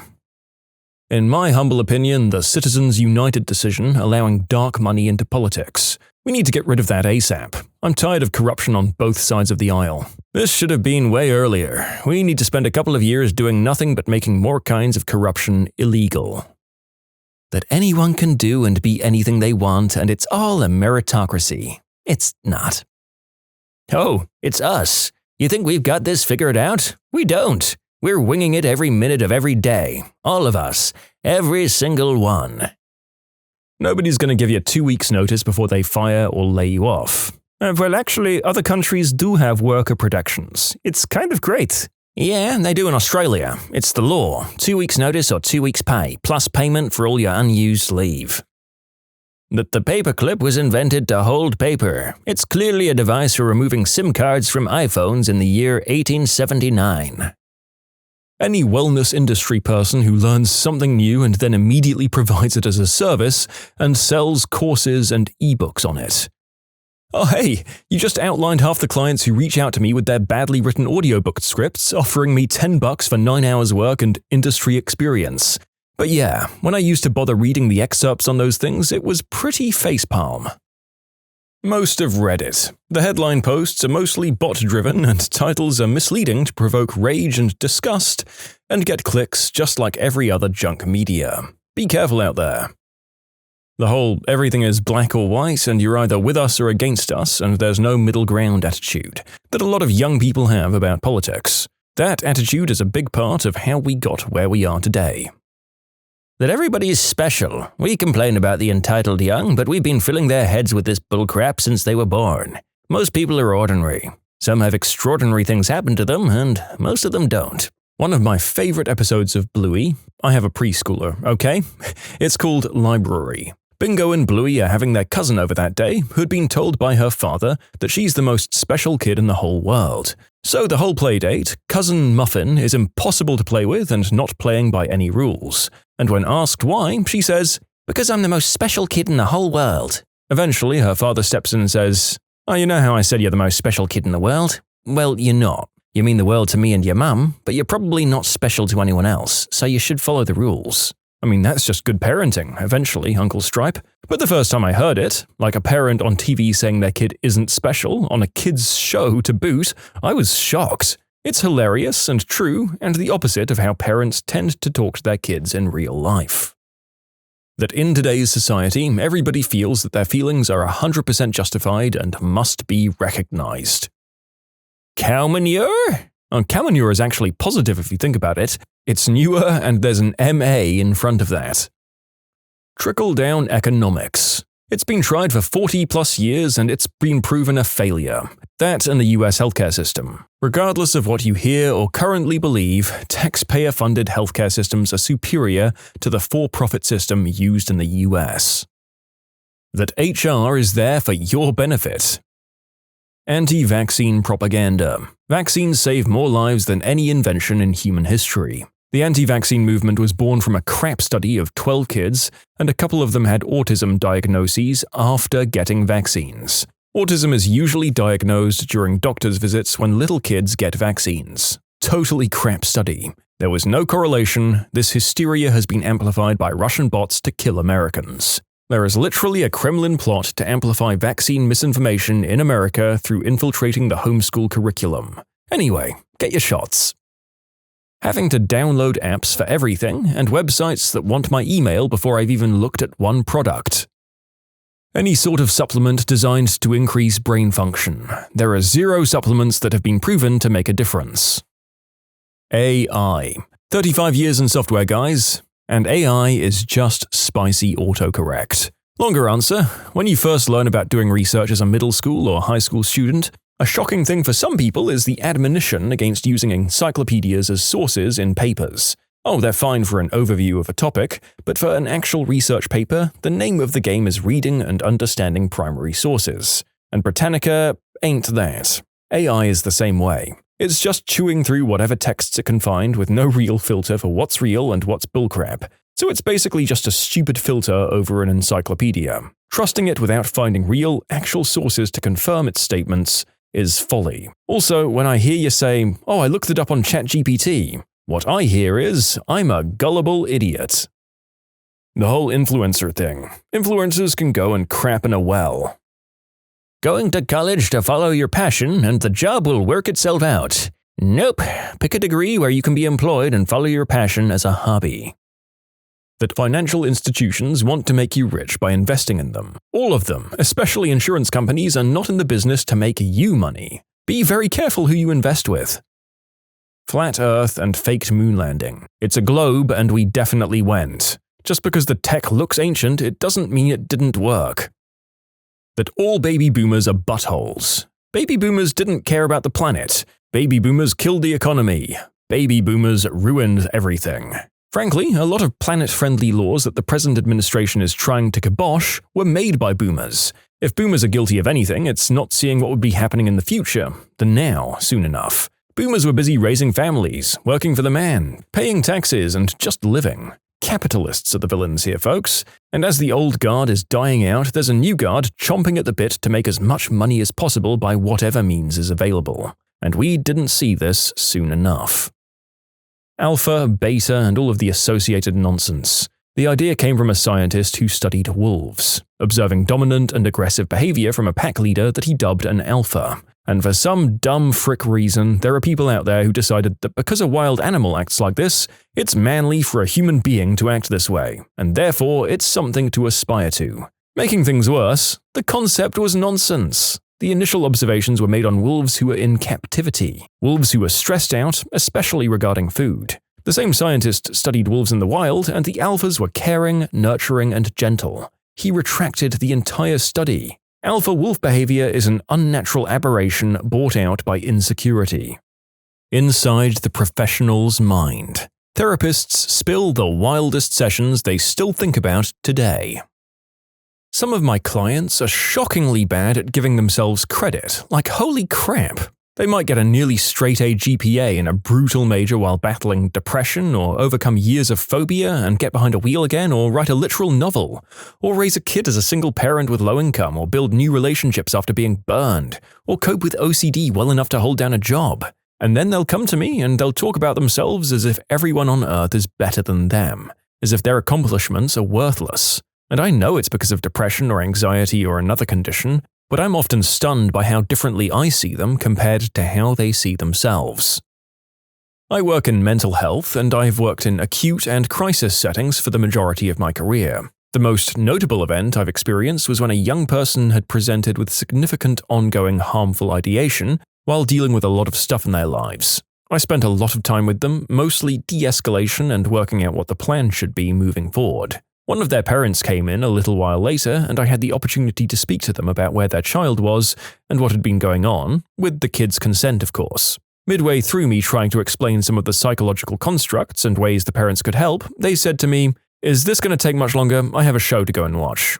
All I can say is, I never judge my patients. I have never walked their path or viewed the world through their eyes. But the people around them who perpetuate the suffering of the people I work with through ignorance, malice, and selfishness, oh boy do I judge them. I would like to ask one thing of anyone who hears this. Remember that you can help, even just by asking how someone is or wishing them well. People who you think might be struggling, and even people who aren't. The last few years have been hard on us all, and I appreciate all of you who've said that those in care services have difficult jobs, but a lot of people are still suffering. Please be as kind as you can to each other, and I hope that we can all look forward to a good December and an even better new year.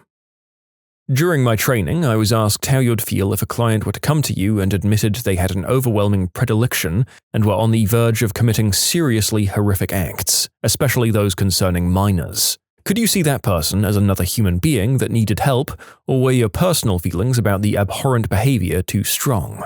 This factor leads some people to not continue my course onto the next level, but it really illustrates the level of non-judgment needed in this field. We all have our own personal feelings, of course, but these get talked about in supervision. So, trigger warning, there will be some pretty dark and disturbing things in this group of answers about therapy and the people who go to it or need it, as well as those recovering from grave offenses. And yes, when some of these people have very, very dark urges, it's hard not to think about them as monsters. And that's why some of us should never be therapists. If these people understand that they have an issue or an underlying trauma and they're desperately seeking help to prevent something like this, they deserve sympathy and treatment. And it takes a very big person to step up and help someone through this. The following commenter shines some light on the issues of instant judgment. As the child of a convicted person with crimes of this nature and who didn't survive their prison sentence, I can attest to the fact that most people get off on how much they hate the people who commit these crimes and don't bother thinking about the issue on any deeper or more engaging level than that. It's a hard thing to love someone or give them the support and help they need. It's exactly because my father couldn't talk about it or get any help without judgment that the internal struggle or compulsions evolved into external actions. But nobody wants to talk about that, and everyone just wants to blame them for being born with or handed this problem. Obviously, your actions are your own, and you're accountable for them, but it's useless and self-serving to take that fact and turn it into a smug blame game without ever envisioning a future where these people don't harm others and figuring out what role you play in that future. When I was underage, I got caught with a drink on Bourbon Street and got a minor in possession. I was telling my therapist about it and said that the police caught me with a hand grenade in New Orleans. He didn't realize that a hand grenade was a kind of drink, and it was funny to watch him try to process that his patient might have casually told him that he had been caught with a fragmentation grenade. He took a big long pause and said, "Where did you even find a grenade?" I realized the misunderstanding quickly and I corrected him, but for a moment he definitely was thinking, holy crap, how do I deal with this? At last, I have a similar story. So this was back when I was in my first year of engineering school, and I just thought that the materials paper was awesome. I especially liked the whole steel section, and at the time my depression and general situation wasn't amazing, so it was one of the things sort of keeping me going, you know? So of course, when my therapist asked about my passions and goals, I said, well, I like steel, and she paused and said, okay, what do you like about stealing? This poor woman thought that I'd pulled out some kind of surprise kleptomania late in the game. Luckily, like a good therapist, she was non-judgmental, but still obviously relieved when I corrected her. Therapist here. To piggyback on what others have said, it's highly unlikely for me to have these moments where I judge my clients. It does sometimes leak through, but I'm generally able to shut down those thoughts quickly in my head and return to being present for the people that I see. People are just so incredibly complex that my judgment wouldn't have any meaning anyway, and it doesn't have a place in our work together. I will admit, though, something that does get me feeling a little salty is when I have a client's parent that attempts to sabotage the therapeutic relationship I have with their child, or pulling them out of therapy entirely when some of the things we talk about challenge some potentially unhealthy family dynamic. I don't feel anger towards the parents, mostly I just feel bad for the kid. I work with youth and adolescents who have some anxiety, trauma, or depression. Some of the kids I worked with had some pretty severe attachment issues. Regardless of this, I never thought I'd seriously have to explain that you can't just buy a straitjacket for your kid. Feeding your kid ultra-spicy ramen each night instead of the meal everyone else is eating isn't specifically defined as mistreatment, but you have to understand the emotional trauma that it causes. And finally, your kid isn't trying to kill you because they stand on your doorway at night crying. It's likely because they're scared of their traumatic nightmares, but they feel you'll likely just yell at them if they wake you up. This case has really helped to shape my approach to therapy and has highlighted the importance of healthy communication between parents and kids. My number one tip is don't let someone else tell you how you feel or think. If someone says, "You're angry with me," or something to that effect, ask yourself if you really are. If you're not actually angry, then don't spend a second more on it. A lot of kids or family members will get hung up on just trying to justify their own actions according to somebody else's perception. Not a judgment, you kind of train your brain not to judge, because you're seeking to understand and help. When you do those things, you can't simultaneously judge. We could all use a little more of that in real life, I suppose. I'll share this though, I do feel concerned about this recent phenomenon of young people I work with self-diagnosing, sharing, and identifying very closely with mental illness, as if the pendulum quickly swung from never ever share your feelings to, "Oh my god, you're depressed? All of us are too." Look, life's challenges can be very tough and they don't need a scientific-sounding label to be valid and real. You are not your diagnosis. We can find validation and support in healthier ways. I agree. I love that people are more open to getting help, but there's also a big problem with labeling normal ups and downs of life as anxiety and depression among some college students that I work with. My main concern with that is how quickly people can seek medication to numb the ups and downs instead of working through them. And the bigger concern is how quickly the medication is given. I've also had a ton of young people coming to me self-diagnosing as having borderline personality disorder, which is incredibly complex and a lot of therapists wouldn't feel comfortable diagnosing it in a young person to begin with. I'm a dude. I've had a lot of pretty awful experiences growing up that we'll talk about in very broad terms here to avoid disturbing some people. My one and only attempt at trying to get help from a therapist, however, was one of the most awful experiences of my life. I attempted to get help in my early 20s. Upon first going in, I was asked what had happened to me, after explaining a basic outline of some of the stuff done to me. I could already see that she was very dismissive and seemed not really to believe me. She then asked about my relationship status.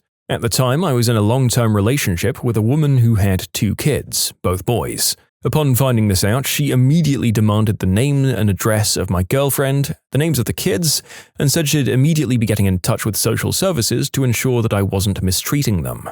I can't put into words just how much that destroyed me mentally, that she could obviously see something in me that I couldn't, that somehow she was certain that I'd be anything like the people who had wrecked my youth, and I started to cry. She told me to pull myself together. I also can't put into words the pathological, visceral hatred that I have for the people who did the sort of things she was accusing me of being. If I could get away with murdering them, I would. I would never, never, never inflict the absolute nightmare I went through in my childhood on any other kid. I got up and I left. I came very, very close to the edge of self-deleting that day. I also immediately ended the relationship because I couldn't deal with the thought that the kids might be at risk because of me. It's now 21 years later and I'm tearing up just typing this. Because of that experience, I've never sought therapist help again. I survive mentally, but it's not good survival. God damn, this is why it's important for these professionals to be impartial and view their clients as patients rather than nutcases. I don't know how this kind of therapist is in the game. Do they just get jaded or turned around by their past failures to the point where they have a knee-jerk reaction like this? I'm so sorry that this happened to you. Here's my most recent one. As the pandemic worsened here in the US and more lockdowns were on their way, one of my most extroverted clients and I brainstormed ways to meet her social needs while remaining safe. The following week, she cancelled her session and told me that she was positive for COVID after attending a group whoopee session, which definitely wasn't one of our ideas. I let out the deepest, most defeated sigh after I hung up the phone. Clinical psychologist working primarily in forensics here. This means my clients are usually involved in legal proceedings, family court, juvenile court, or criminal court, things like that. My job is usually to evaluate or provide treatment. I'm not there to judge, that's the judge's job. But of course, I do have my private thoughts. I'm usually impressed by the justifications people make for their crappy behavior. The one that irks me the most is when parents manipulate their children against the other parent. I've had to do therapy for a 5-year-old who said she doesn't want to see a parent because they haven't paid child support. Like, excuse me? What 5-year-old knows, understands, or needs to be worried about child support? You can submit your own stories to be featured here on the channel. The story submission link is in the description below. Don't forget to subscribe to Am I the Genius? I was once in my psychiatrist's office. It was a bi-monthly 15-minute med check. She asked me what was going on, more conversationally. I told her that in the last 6 weeks, my 3 elders, aunt and 2 uncles, who I was guardian and conservator for, had died, one right after the other. Then my wife had had a heart attack, and my daughter was also in intensive care at that moment. And my mum broke her hip and had laid on her floor for a week before being found. She drank and ate from the dog bowls to survive. I got that call within 10 minutes of setting up the last funeral. The therapist stopped the meeting, got on the phone with a therapist in the office next to her, and had her postpone her next meeting to speak with me. I was so effed up I had no idea. I think she saved my life. I feel like a lot of the comments saying that they never judge their clients might be working in voluntary services, or they've been very fortunate in their client base. Judgment isn't an inherently bad thing, it's how we know that murdering people is wrong. So, when a convicted unspeakable act offender of the worst kind told me something so awful that I can't say it on this platform, you'd better believe that I judged the F out of him. I continued to work with him, and I treated him with compassion and respect because he's a human being worthy of both. I did my job because I'm a professional, but I honestly can't say that I didn't judge him. I judged that he should never be around younger people. I judged that he's not yet ready for change. I judged that his access to his own kids should be closely supervised. That's a lot of judgments. Understanding your own inherent biases and how they influence your work is a very important part of training and practice. Can I answer this from the other side? I had something close to a mental breakdown after a painful breakup. I started seeing a therapist. It was going more or less well. At one point, I had a sort of revelation about all of my bullcrap and about my own responsibility in the whole mess. So next session, I was actually thrilled to share this with the therapist about how I finally see a bunch of my own problems in the way I interacted with women, and which caused a relationship that wasn't really healthy from the get-go. I was halfway through trying to explain this, and the therapist goes, "Oh, you know, women are weird." So that was that. I never went back. Screw that guy. I'm not a therapist, but I am in healthcare. 2 things. First, this question is stupid. No therapist is going to divulge their patient's secrets. That's not how it works. Even suggesting this might make people have second thoughts of getting needed therapy. And second, no matter how messed up you think your life is, most therapists I guarantee have seen worse and won't even bat an eye at your trouble, and they'll devote much of their heart and time to treating you and your mental health. I've worked with many therapists, psychiatrists, and psych APRNs. They're 100% all great people who have a special kind of personality and heart towards their patients. Patient side here, I've been seeing a therapist for a few months to help with chronic depression and self-damage with some pretty intense self-deleting ideation. I'd tried Suprax in the past and didn't like the side effects and put it down. But I was ready to try something new to supplement therapy. Everyone within earshot was calling Wellbutrin a miracle and a lifesaver, so I figured I'd ask about giving that a shot. Since my therapist couldn't prescribe meds, I got an appointment with a psychiatrist. My first appointment, I explain what I've got going on, what I'm doing to work on it, and what I'm looking for in seeing him. I do a pretty good job holding myself together in public. I dress myself, I hold down jobs. At that point I lived on my own. Now I'm living with my partner. All in all, I'd say I've got a pretty well-polished mask. I guess it's too good, because pretty early in our session he looked at me and said, "I don't think you're depressed." Bro, this is the first time we've met. I've been here for 20 minutes and you're ready to reverse my diagnosis? Cool, bro. And you know what? I 100% guarantee if you'd rolled up 15 minutes late, dressed in your pajamas, unshaven and with an attitude like you're gonna fall asleep any minute, then that jerkwad would just say, "Well, no wonder you're depressed if you act like that." I work in healthcare, and I've never heard a therapist, psychologist, or psychiatrist judge patients openly. Other nurses and doctors, on the other hand, holy crap. At some of the clinics I've been at, the conversations in the break room and at the nurses' station blew my mind. Once I had a patient whose wife had, to put things lightly, destroyed their family. He wanted help reconnecting with his wife. At the time, I was a new family man myself, and he triggered a lot of fear in me for my own child, a deep loathing of his spouse, and pity, the how pathetic kind, for the patient. I tried for 3 sessions. I met his spouse and everything before handing the case over to my supervisor, who knew about my initial reactions and tried to help me through it. Unfortunately, it ended up being more about my feelings than his, and I was new to the profession at the time. These things are expected to crop up from time to time, but I was still taken aback by my own reactions. I think it's important to acknowledge that therapists themselves are people, and not these statuesque, immovable figures that we're often shown in TV and movies. There are good ones, bad ones, and ones in dire need of therapy themselves. That's why they say you should date your therapist and find the right one for you. In today's answers, too many goddamn responsible professionals. I came here to read the salacious stories of how some docs went ham on their patients and lost their certifications. Instead, all I've gained is even more respect than I already had for the backbreaking and sometimes thankless work these individuals do every day. Work that I could never do, not with any consistency anyway. You responsible jerks. I do acute pediatric inpatient behavioral therapy. It's never happened with a child and never will. Parents, on the other hand, can be real pieces of work, and the way they treat or mistreat their loved ones, then throw them off on us and scream, "Fix them!" Grrr. I'm a big burly guy and I've cried many nights over this. Okay, just to offset some of the horror stories we're seeing here, I know we're all different, but therapy was one of the best decisions I've ever made for myself. It's good to have a neutral third party weigh in on what troubles you. And remember, you don't have to stay with a therapist if you don't want. Therapy, like any psychological treatment, is often more about trial and error to find what works for the individual than anything else. Also, you get out of it what you put in, so be upfront, frank and honest with your therapist. That will help them work with you on determining the best therapy course for you. I wish you the best of luck. Well, I quit my therapist because I made him cry uncontrollably. He really tried not to, but he just couldn't hold it back. I felt guilty and I won't see him anymore. I think he might have lost someone before. I described watching my aunt grieve over her lost son, and I felt so much pain losing him, but was explaining how watching my aunt was dramatically worse.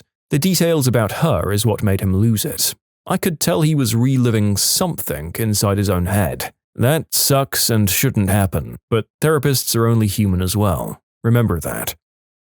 As part of my practice, I did run a men's anger management group. And some of those men had done some terrible things to women. Most of them I found ways to like and admire for their positive aspects, but there were 2 guys in that group I could just never find unconditional positive regard for. One guy basically never spoke in the group. He'd give one-word answers and occasionally just discuss how unfair the system was to him. I worked really hard to open him up and find things to connect over, but he never opened up to me or the group. He left the group after he attacked his girlfriend and went to jail. She survived, thankfully. The other guy left the group early, routinely, showed up late, participated minimally, and similarly never wanted to open up honestly. He left early one group after we'd discussed him staying to the end and threatened me when I told him he wasn't going to get credit for attendance, something the court required. Oddly, I eventually moved into the apartment below him, completely without my knowledge at first, and listened to him scream at his girlfriend and break stuff while I called the cops. I judge these men. They're awful. Maybe they're redeemable, but redemption requires self-exploration, and they both refused to do so. It's worth noting how differently I felt about them than so many others in the group.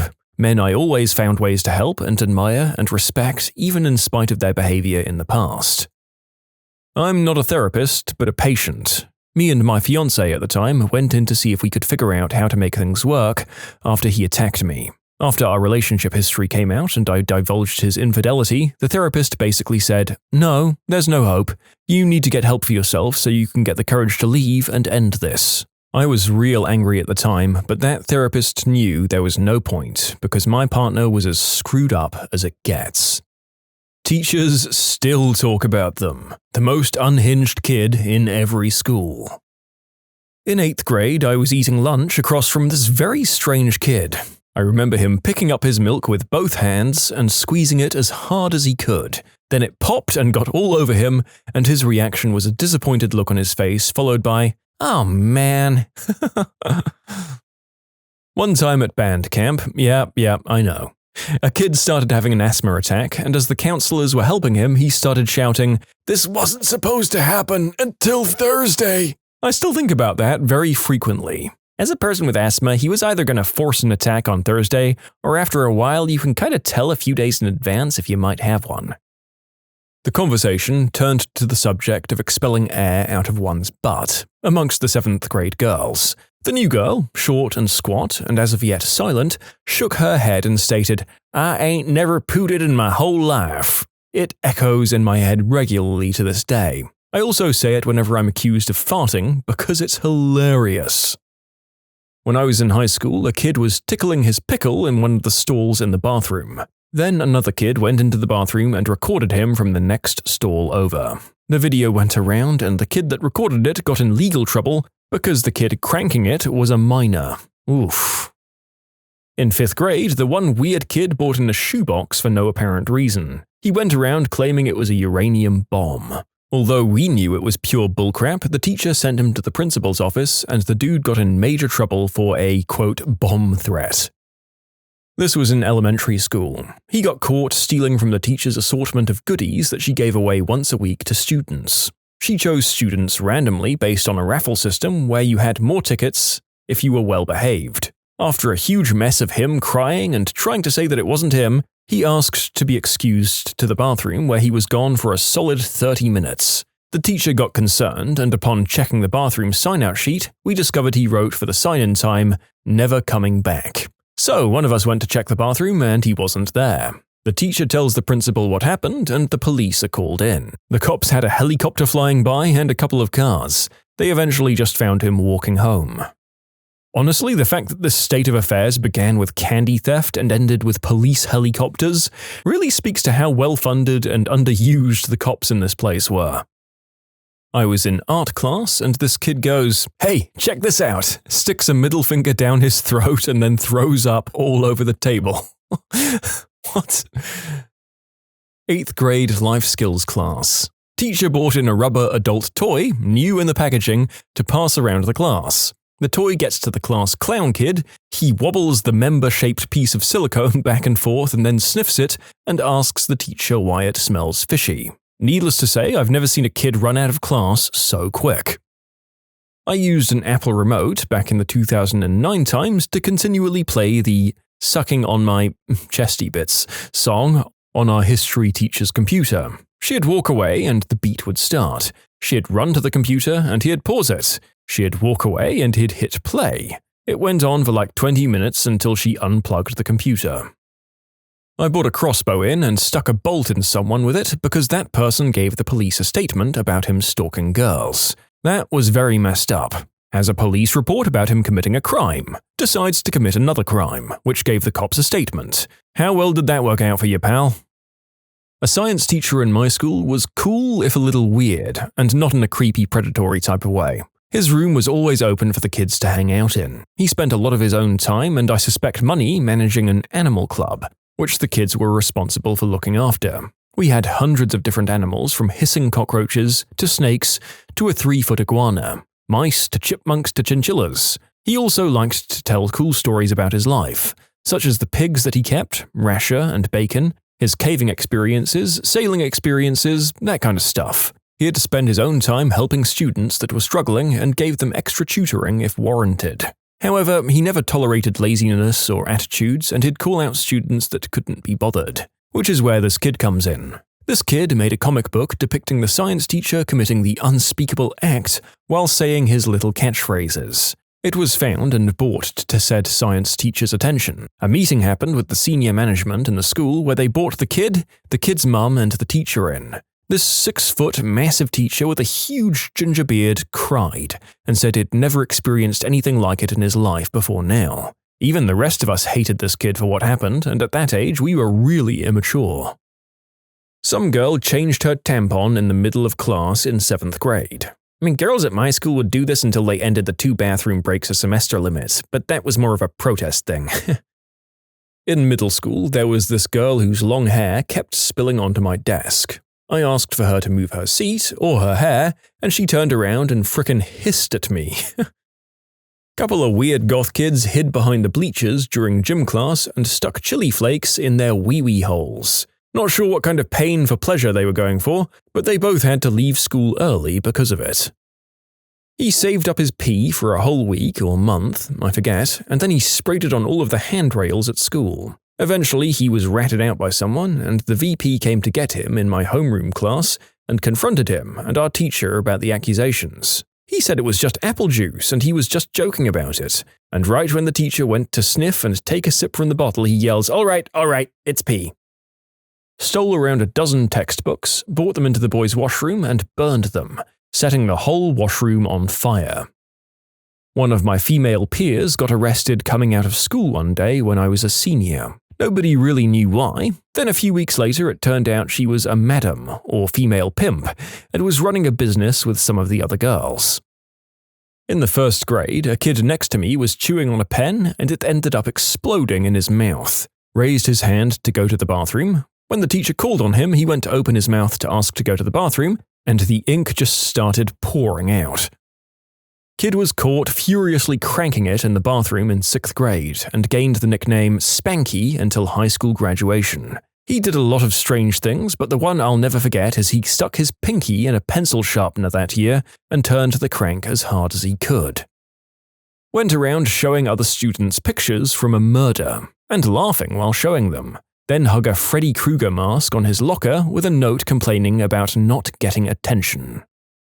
This kid in 1st grade with me. We had the 6th graders come in and read harder level books with us. Reading buddies, they were called. We had a kid named Matteo who was inspired by his reading buddy. His buddy dared him to shove a rock up his nose. Matteo did so and then proceeded to tell the teacher and headed to the nurse. The nurse just got it stuck further up and he had to be sent home. No idea what happened afterwards, if he had the doctor get it or sneezed it out. Matteo also wore a pumpkin costume, fell over and couldn't get up. It looked like the scene in A Christmas Story where Ralphie's brother falls in the snow with all of his coats on. Back in elementary school, there was a kid who poured gravel into his ears. Okay, that's 2 Ralph Wiggums in a row. Either that or the same dumb kid having to keep moving after multiple schools gave up on him. Either way, A+ story. This one guy would constantly run on his arms and legs, like all fours, through the hallways or any random time. Oddest thing I'd ever seen. This one kid spanked it to a movie in Spanish class where a couple of girls danced in the rain. Damn, I had the kid who did the same in English while we were watching Of Mice and Men. For those wondering, it was throughout most of the movie. From what I've heard, he stopped at about the scene where Lenny is shot, though. I went to Catholic school, and during Mass, this girl sitting next to me didn't fully get up, but just sort of squatted and started peeing in the pew next to me. Girls wore skirts as part of their uniform. She left the school shortly afterwards. Also had a kid who'd get a nice big ball of spit in his mouth, and then let it drop out of his mouth into his shirt pocket. He said he was saving it for later. Catholic school is weird, folks. This kid in my computer literacy class in high school would talk to me nearly every day about his imaginary dragon girlfriend and how beautiful she was. He peed on some random kid's head when they were at their locker. This was like in the 7th grade or so. I'm pretty sure he got detention for like a week, but his social detention lasted much longer. In high school, a guy I knew but had never really hung out with, just had a class together, comes up to me during lunch holding the largest set of mortar fireworks I've ever seen. He said, "Watch this," and begins walking towards the stairwell entrance. As soon as he disappeared behind, through the doorway, kaboom! Lots of colored explosions shoot out. Everyone's freaking out, running around. Amazing. First day of high school, UK, age 11. This one kid found a pair of badly soiled boxer shorts in an outdoor bin that had clearly been there all summer. I'm talking caked in a 1/4-inch layer of dried doo-doo. Proceeded to put them on his head and start chasing groups of people around the playground. Not the best first impression to make when starting at a new school. The poor guy never really pulled himself out of the social rut he'd dived headfirst into that day. Oh, he had his entire arm down his pants during orchestra. You can submit your own stories to be featured here on the channel. The story submission link is in the description below. Don't forget to subscribe to Am I the Genius? unzipped his pants with his teeth in the cafeteria, proving he could go south of the border on himself. It was disturbing. He's now on a government watch list and looks 10 times as creepy as he did back then. In my first year of university, there was a kid who wore a dinosaur head covering and hat that had a cape attached to it and would walk around campus just staring at people. My friend asked him one day what his name was, and he replied with, "King Reptar." Weird kid, haven't seen him since. Also, one day during Frosh Week, there was a movie being played on my university's equivalent of the quad. He showed up and would squat by people while just looking at them. There was also a kid who'd ride a unicycle around campus. A kid I knew took a number 2 in his hands and painted the walls in the boys' bathroom. Did not return the next day. Next I heard of him, he messaged me on Facebook, "Hey man, what's up?" I mean, you pooping on the walls, man, that's what's up. Oh boy, did every school have the poo-poo bandit? I thought it was just ours, but the identity of ours was unknown for the longest time. There was a kid who carried knives around in his backpack and was accused of some pretty heinous stuff against one of my peers. He was charged and got out on bail, but was expelled. He got a job at a store, also near my neighborhood, and was caught for retail theft. Apparently, his mum would come in and he'd skip scanning some stuff. He had just moved to our school that year, and every girl had a crush on him until this happened.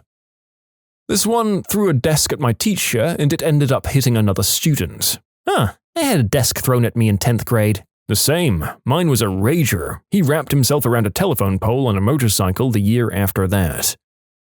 Someone who I dearly hope was his mother used to come in and spoon-feed him in the middle of the yard, while all the other kids played, but many of them just watched, and some of them were real jerks and said stuff. He was a completely able-bodied kid of about 9 or 10 years of age. You could see it in his eyes that it was killing him, and that the whole thing was about her. Christ, I haven't thought about that in years. Looking back as an adult, I feel disgusted. There was this kid at my school who'd come into the boys' washroom and literally take a dump in the urinal. One time I walked in on the kid squatting over the urinal and he immediately got up, washed his hand and said, "Dude, look, someone's crapped in that urinal." He then walked out. I feel so bad for the janitor. Attacked a dude with a sword and cut the guy's hand in half through the palm. So I asked my parents about the incident. The motherfricker thought he was a pirate, apparently, and that man didn't get his hand completely cut in half like I remembered. But can we still appreciate the fact that he did it because it was his job to pillage and plunder? When the cops found him next to the sword, he was like, "It's not my sword." And the cops were like, "Alright, so whose sword is it?" And he was like, "Oh, damn it." Haha, while you studied English, he studied the blade. Absolutely wild that he didn't even think to say, "I don't know." I mean, it's not a great defense, but it's better than what he gave. Didn't ever think I'd be preaching the value of that tactic. One day in the 5th grade, a kid's mum bought cupcakes and ice cream for the class, and we went outside for recess to eat them. The overweight kid, who I always tried to be nice to because I'm pretty sure she had crappy parents, ate too many of these cupcakes and threw up on the playground. But she proceeded to tell everyone that she was fine and was all right to go play some more. Not even 5 minutes later, I'm standing by the door to the entrance of the school, and I smell the most horrible smell ever and look over, and of course, it's the same kid standing next to me. She got real close and whispered to me, "I just crapped my pants." And she told everyone who walked by that until the teacher called her mum to pick her up. Weirdest moment of my life because I'm not sure why she'd tell everyone. This one chick would put a piece of bread in her mouth and proceed to roll the wet, soggy bread mess into a ball.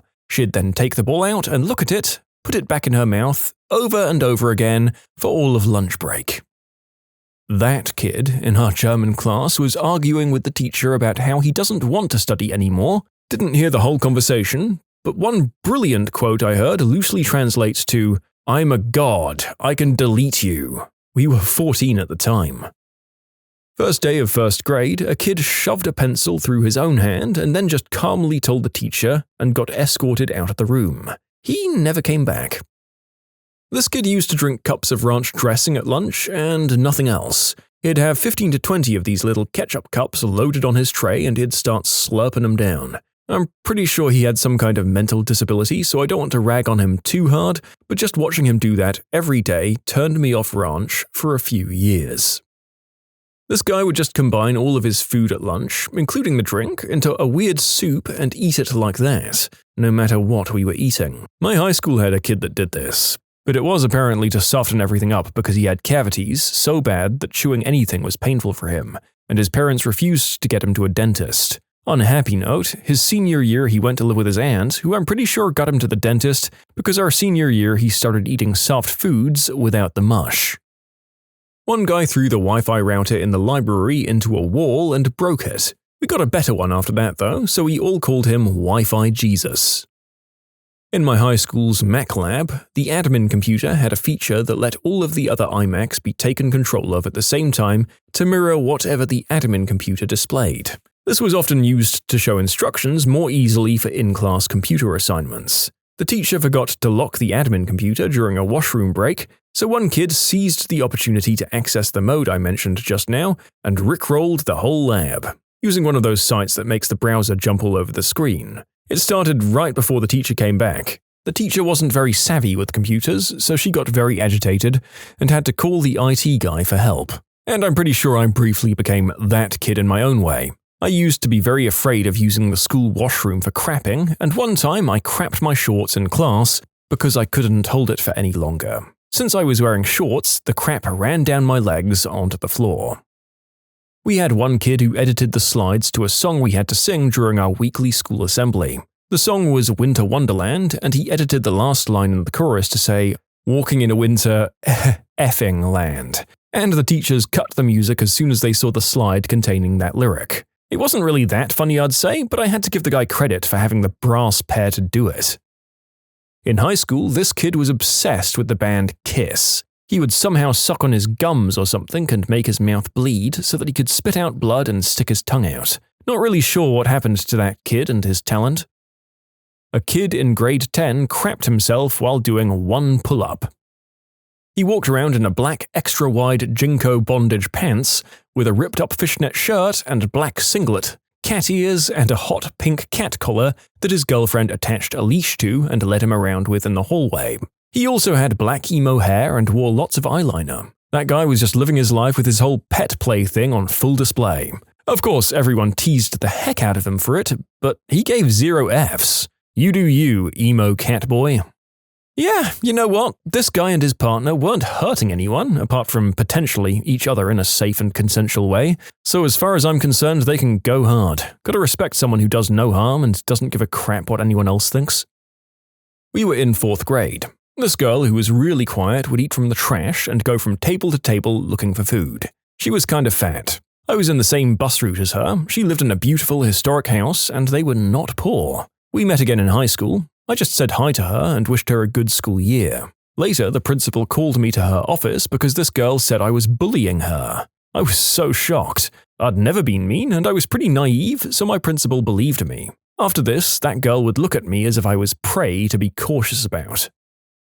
Man, so this kid was kind of strange. Maybe something was up with him, but I don't really know. He really liked Slipknot anyway. One day he swore he was a Wiccan. We used to have Smash Bro tournaments and invite kids over to play at a friend's, and he showed up saying he was able to change his eye color. He closed his eyes to concentrate and he opened them, saying they were changed. They weren't. He said they became a lighter shade. He tried to show me how to create fireballs and had this book of different wolf pictures and tried to determine what my wolf form was. He wasn't a bad kid, just so weird, so we dealt with him until the incident. Like I said, he was really into the Wiccan stuff, so 2 of my friends decided to mess with him.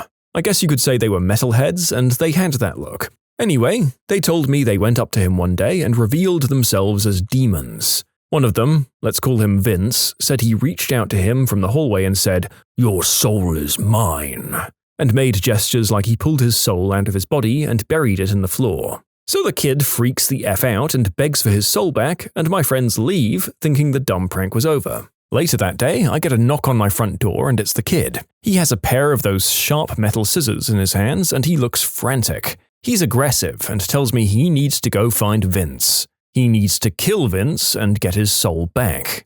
I'm pretty shocked, so I tell him that I don't know where Vince is, and the kid is reluctant to believe me because he's seen me with them.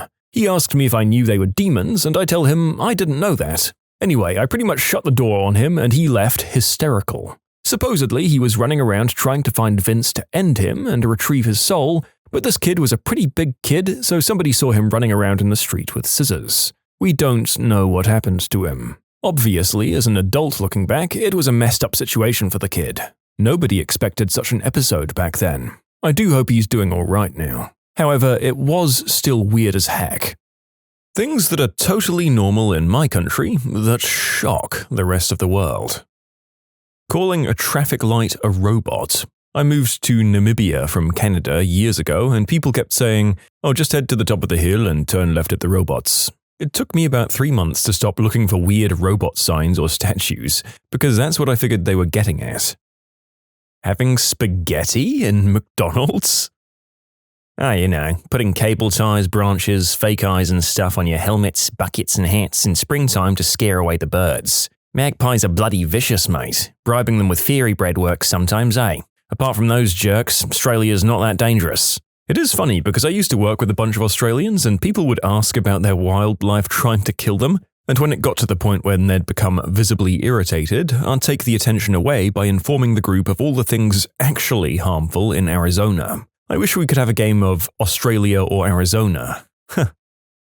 Putting broken glass bottles on the walls around your house so that burglars can't jump in and rob you. I moved to Canada and they don't even have walls around the houses there. Sincerely, all of Latin America.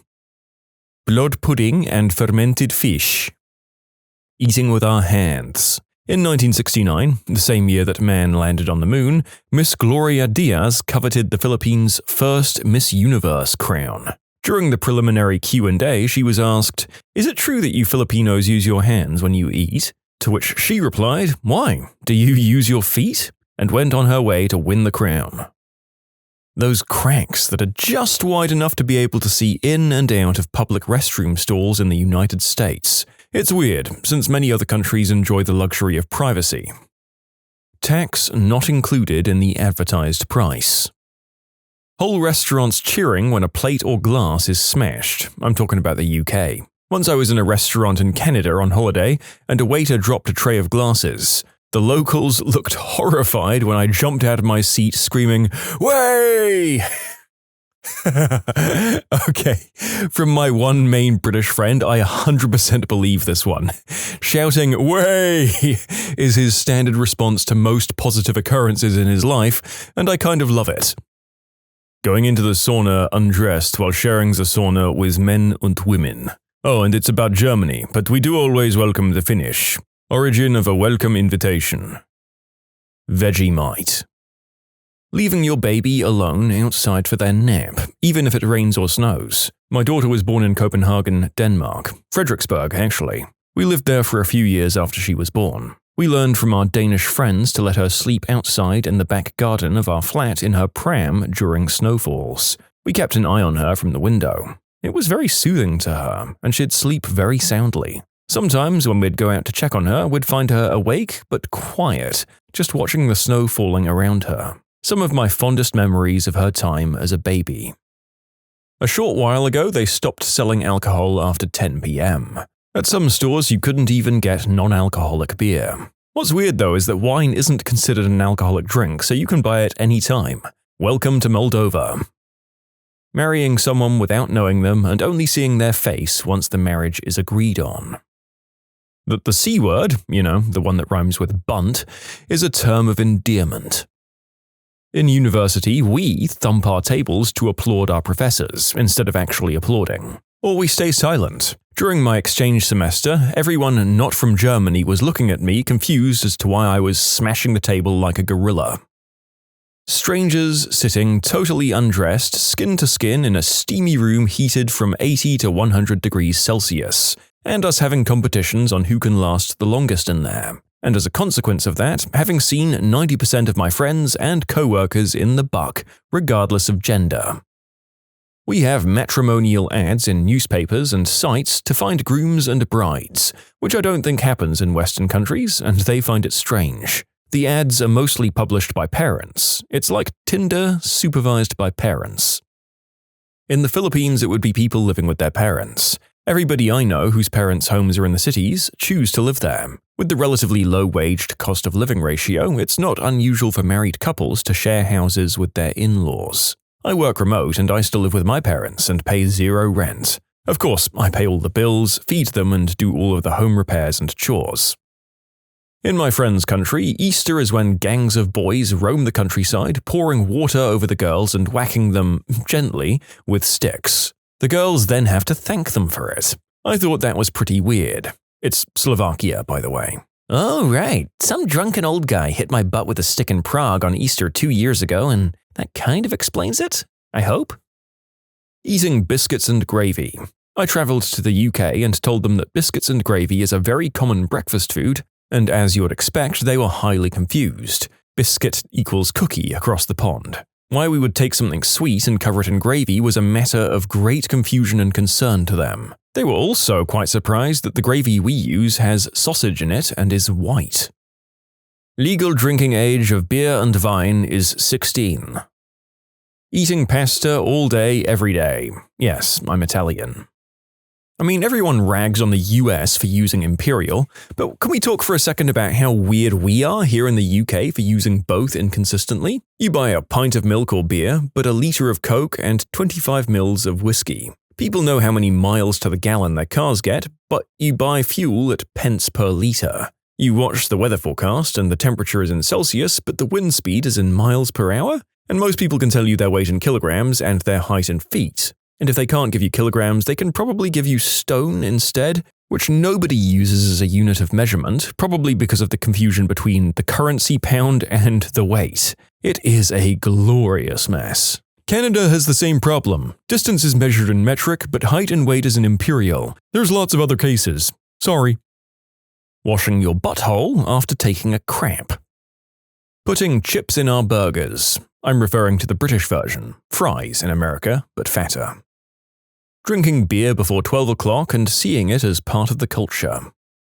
Being middle class with a property having a 6-foot wall, electric fencing linked to an alarm, automated gate and garage doors, with security clamps over the gate motor to prevent theft of the motor. Security gates over every door, burglar bars and a house alarm system with infrared sensors linked to armed response with a reaction time of under 3 to 4 minutes. Welcome to South Africa. Being left off maps. Kiwi, huh? This could be a great Hollywood plotline. Something, apocalypse happens, and for hundreds of years humanity is in chaos. And then finally someone escapes on a ship and hits New Zealand, which has magically escaped the global chaos, and they're like, what? This place isn't on our maps. In my country, you bike everywhere. Cars aren't used much. For longer distances, you mostly use train and public transport. Also, being 6 foot tall is normal. Sprinkles on buttered bread is made by fairies and is perfect for kids' parties, and anything negative said about said treat is sacrilegious.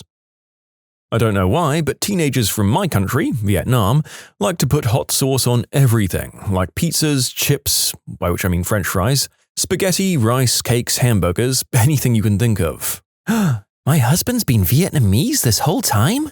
Hot sauce and rice with a bit of butter is heaven. Hot sauce on pizza too, and hamburgers, and I might actually be a Vietnamese teenager instead of an American adult of Slavic descent. I'll have to ask my parents. Deep fried Mars bar. I'm from New Zealand, for those asking. They're usually sold in fish and chip shops. And deep fried Oreos, and cheesecake, and butter, and beer, and Snickers. I'm sorry to say, guys, but I'm not from New Zealand. I'm from Texas. Cheese curds and gravy over fries. Canada isn't real. A magical land covered in Christmas where everyone's nice and syrup literally falls from the trees? Like that's a real place. Nobody eats cheese curds, fries, and gravy, guys. Having a garbage can in the bathroom for used toilet paper. Yeah, that's actually really common in a lot of countries. A lot of sewer systems can't handle toilet paper. Calling them chips, not crisps, hot chips, or anything else. Just chips. Except wedges, you use a different word for those. Sometimes at Macca's or Hungry Jack's and other fast food places they call them fries, but F off. Fast food, you call them chips. I swear 90% of this entire answer group is Australia and New Zealand chiming in. The narrator hadn't noticed this as well. I thought the deep-fried Mars bar was at least Scotland. Never ran into one of those in New Zealand. Hopefully some more variety in the answers to come. I'm from the USA and my girlfriend is from Singapore. The amount of pumpkin crap we consume practically frightens her. And ironically, it doesn't even taste of anything. It's all actually about the pumpkin spice. You know, seasoning for pumpkin-based dishes. Scotland here, we deep fry our pizzas. Not even sorry. Tasty wee scunners. Pharmaceutical commercials. I mean, you could only be coming from the US, right? I'm from the UK, and the idea of adverts for anything but things like over-the-counter cough medicine or other non-essential medication seems absolutely bizarre. Do you just go to the doctors and say, well, I've heard about this great X medicine and I'd like to try it for my X problem, can you write me a prescription? I mean, how does it even work? Over here, I just tell the doctor my issue and they decide which medication I get, which almost always will be a generic, unbranded one. I pay the £9 prescription charge and off I go. You can submit your own stories to be featured here on the channel. The story submission link is in the description below. Don't forget to subscribe to Am I the Genius? Marry a tree to break a curse. How do I marry a tree? I want the walnut tree in my yard to stop banging on my roof and filling my yard with its dumb green nuts. Until recently, no women drivers. Boiled Coca-Cola with lemon and ginger? What the frick? Actually, you know what? The more I think about it, I don't hate that idea. A teeny tiny nation with at least 50 different accents. Are you talking about Ireland? You can drive 20 minutes here and get a completely different accent. Well, you could. Lots of people now talk in a faux American twang that sounds feckin' awful. I thought the UK, but now reading the comments, I think this goes for like every single small country. Living with your parents is praised a lot, but getting your own place or moving in with your significant other is looked upon as a weird act. Walking around barefoot. Are you in New Zealand? I once saw a doctor in her office doing that and I was surprised. God, I miss so much about New Zealand, but this is number one. I found a photo recently of a cross-country I did in primary school, and nobody had shoes on.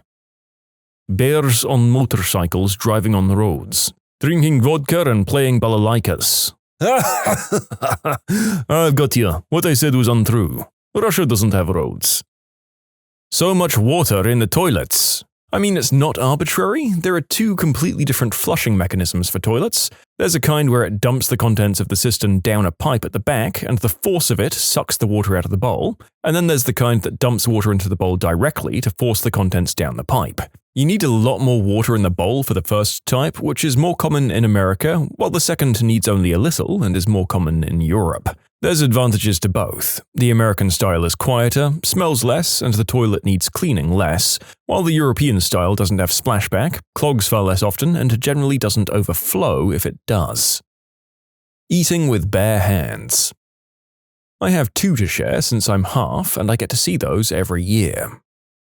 First is death. We celebrate death, and we have parades about death. We laugh about death. Death is our friend. In Mexico, we treat death with love and fun. Also, in Japan, we celebrate Kanemaru Matsuri, which is basically a parade about fertility with big old schlongs everywhere. Small ones, big ones, some of them as food. Unsuccessfully helping your dad look for one of his missing thongs and then watching him squeeze into your mum's so you can go out into the backyard and get the laundry. I'm told the rest of you, incorrectly, call them flip-flops. I'm so glad you're an Aussie. The other image wasn't pleasant. Direct democracy in Switzerland. It often baffles me when I read what the governments can pull off in other countries without ever involving the population. Like, yeah, you get to elect representatives, but it often seems to me that those people then elect someone who elects someone else who elects someone, and is it really still a democracy if you're about 5 steps removed from the actual decisions? I just realized that the reason why so many people made a point about the US being a republic, despite me not mentioning it, speaks a lot to how defensive you are about your system, despite me thinking primarily about Germany when I was writing it. The lady doth protest too much, methinks. We've recently decided that and brought in the world's worst form of direct democracy, in which the votes are treated as though they're supreme and immutable, but don't have any legal power, making everyone annoyed. It's the UK, if you can't guess.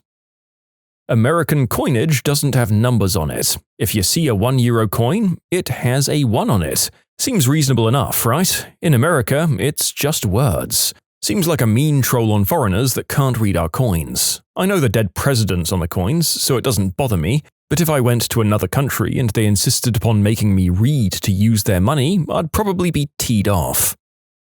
Greeting people, male or female, with a kiss on the cheek, or two depending on the province. I know that's also true in some European countries, that's where we got it from. A properly functioning train system. Taxes. We have this weird system where the government really kind of knows what we should pay, but they offer us the opportunity to guess and maybe pay the right thing, but if we don't pay the right thing, we get penalized. I remember listening to a podcast where people from all over the world were super confused about how the US does taxes. Most other places, the government sends you a bill and you pay it and then you're done. I'm American and I'm still confused as to how taxes work. If you really want to be disgusted with the whole process, check out Reply All, episode 144. South Korean oddities, like straight dudes wearing makeup, 16-year-olds getting eyelid surgery as a gift from their parents, everyone driving around new cars for as long as possible with blue protective sponges on their doors that automakers everywhere else in the world take off immediately after shipping, and all electric fans having timers on them because everyone believes that if you fall asleep with one blowing on you, you'll die. Also, expect to receive a free portion of pickle slices on the side when you order pizza. Queuing politely. Do you know why Q is pronounced with just Q? It's because the other letters are waiting their turn. I was in LA. I went to the toilet at a restaurant and I saw people near the door, so I asked if this was the queue. The guy said yes, but then kind of kept looking at me and thinking. Then he asked if I was from the UK. It turns out they don't use queue in the US, but just say line instead. I had no idea since English isn't my first language, and I often have no idea of the differences. The English we were taught in school is British, but the one we usually pick up from movies and internet is American, so we rarely know the difference. The only reason he even knew the word was because he had lived in London for a few years. And from what I remember about Sweden, if you live there, you spend upwards of a quarter of your time standing in bloody queues. I mean, it's more structured, but my god, at what cost to your sanity? Bidet, you dirty buttholes. We eat the animals on our national emblem. One of them's actually good for you. Yep, bald eagle sure is delicious. Drinking in all public spaces. 1. Hanging lemon and chili outside your car, house, and office in order to get rid of the bad vibe. And 2. Getting married to a tree before getting married to a person because of some dosh. Men wear skirts at weddings with a wee purse. But we also carry a dagger, so if anyone mocks you, you can shank them and then drink whiskey from a toddy flask. Paying for small things with 50-franc notes. In Switzerland, it's the norm. In Ireland or the UK, it constitutes a war crime. Ugh, writing the date as month, day, year. In the Netherlands, we learn biking around our 4th birthday. Seriously, how are there still people 16 or older who can't even ride a bicycle? From a very young age, my daughter would tell me she didn't want to learn to ride a bike for fear of breaking her arm. At 10, I bought her a bike and she was actually making progress when she hit a curb, fell off her bike and broke her arm. Now she's about to turn 17 and still refuses to ride a bike. Small talk in Poland is actually quite sincere. If someone asks you what's up, you tell them exactly that it's crappy or something. Peeing wherever we want. Ah yes, New York City. I mean, my first thought was Paris, but okay. I'm Australian. I was working in Amman, Jordan. I wanted to introduce my work colleagues to Vegemite. Now my colleagues come from all around the world. Jordan, obviously, Mexico, Australia, Portugal, the USA, and Syria. I did a truly horrible thing when introducing them to Vegemite. I said, Vegemite's just like Nutella, you just eat a tablespoon and you'll see. After this incident, my Mexican colleague accused me of a hate crime. I think he was right in his anguish. Praising the body of a dictator is 100% normal. Also, apparently, some countries have leaders that don't have buttholes. Because they don't need one. I guess they don't poo. Take a guess. Going bankrupt from medical debt. Drinking alcohol out of a shoe. Yeah, nah, means no. I mean, it seems so obvious to us Australians. Eating most of the organs of an animal. I had some people look at me in disgust when I told them how tasty the brain and heart of an animal were. See, I don't get this. I'm vegetarian, but if I had to eat meat for survival, eating the heart would be no different to eating the leg or whatever. You're still eating part of an animal, and it's dead anyway, so I don't think it particularly cares which part you eat.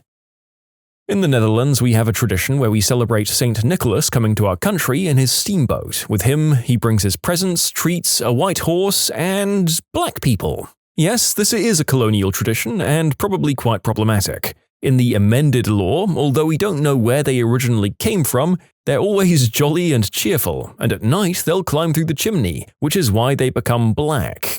As I say, that's our amended law, but people think that these figures were originally victims of the slave trade, back when fewer people had problems with it. Ugh.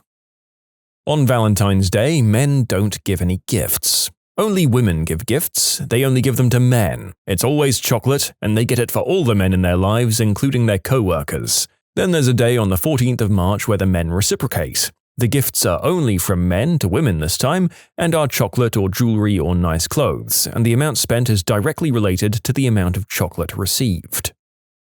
Sweating undressed with other men while talking about your failed marriage and drinking beer. Suomi perkele. Here in America, we tolerate lots of violence in our movies and TV shows, but some people get very, very upset if there's any exposed skin or consensual bedroom activity. The villain of their story.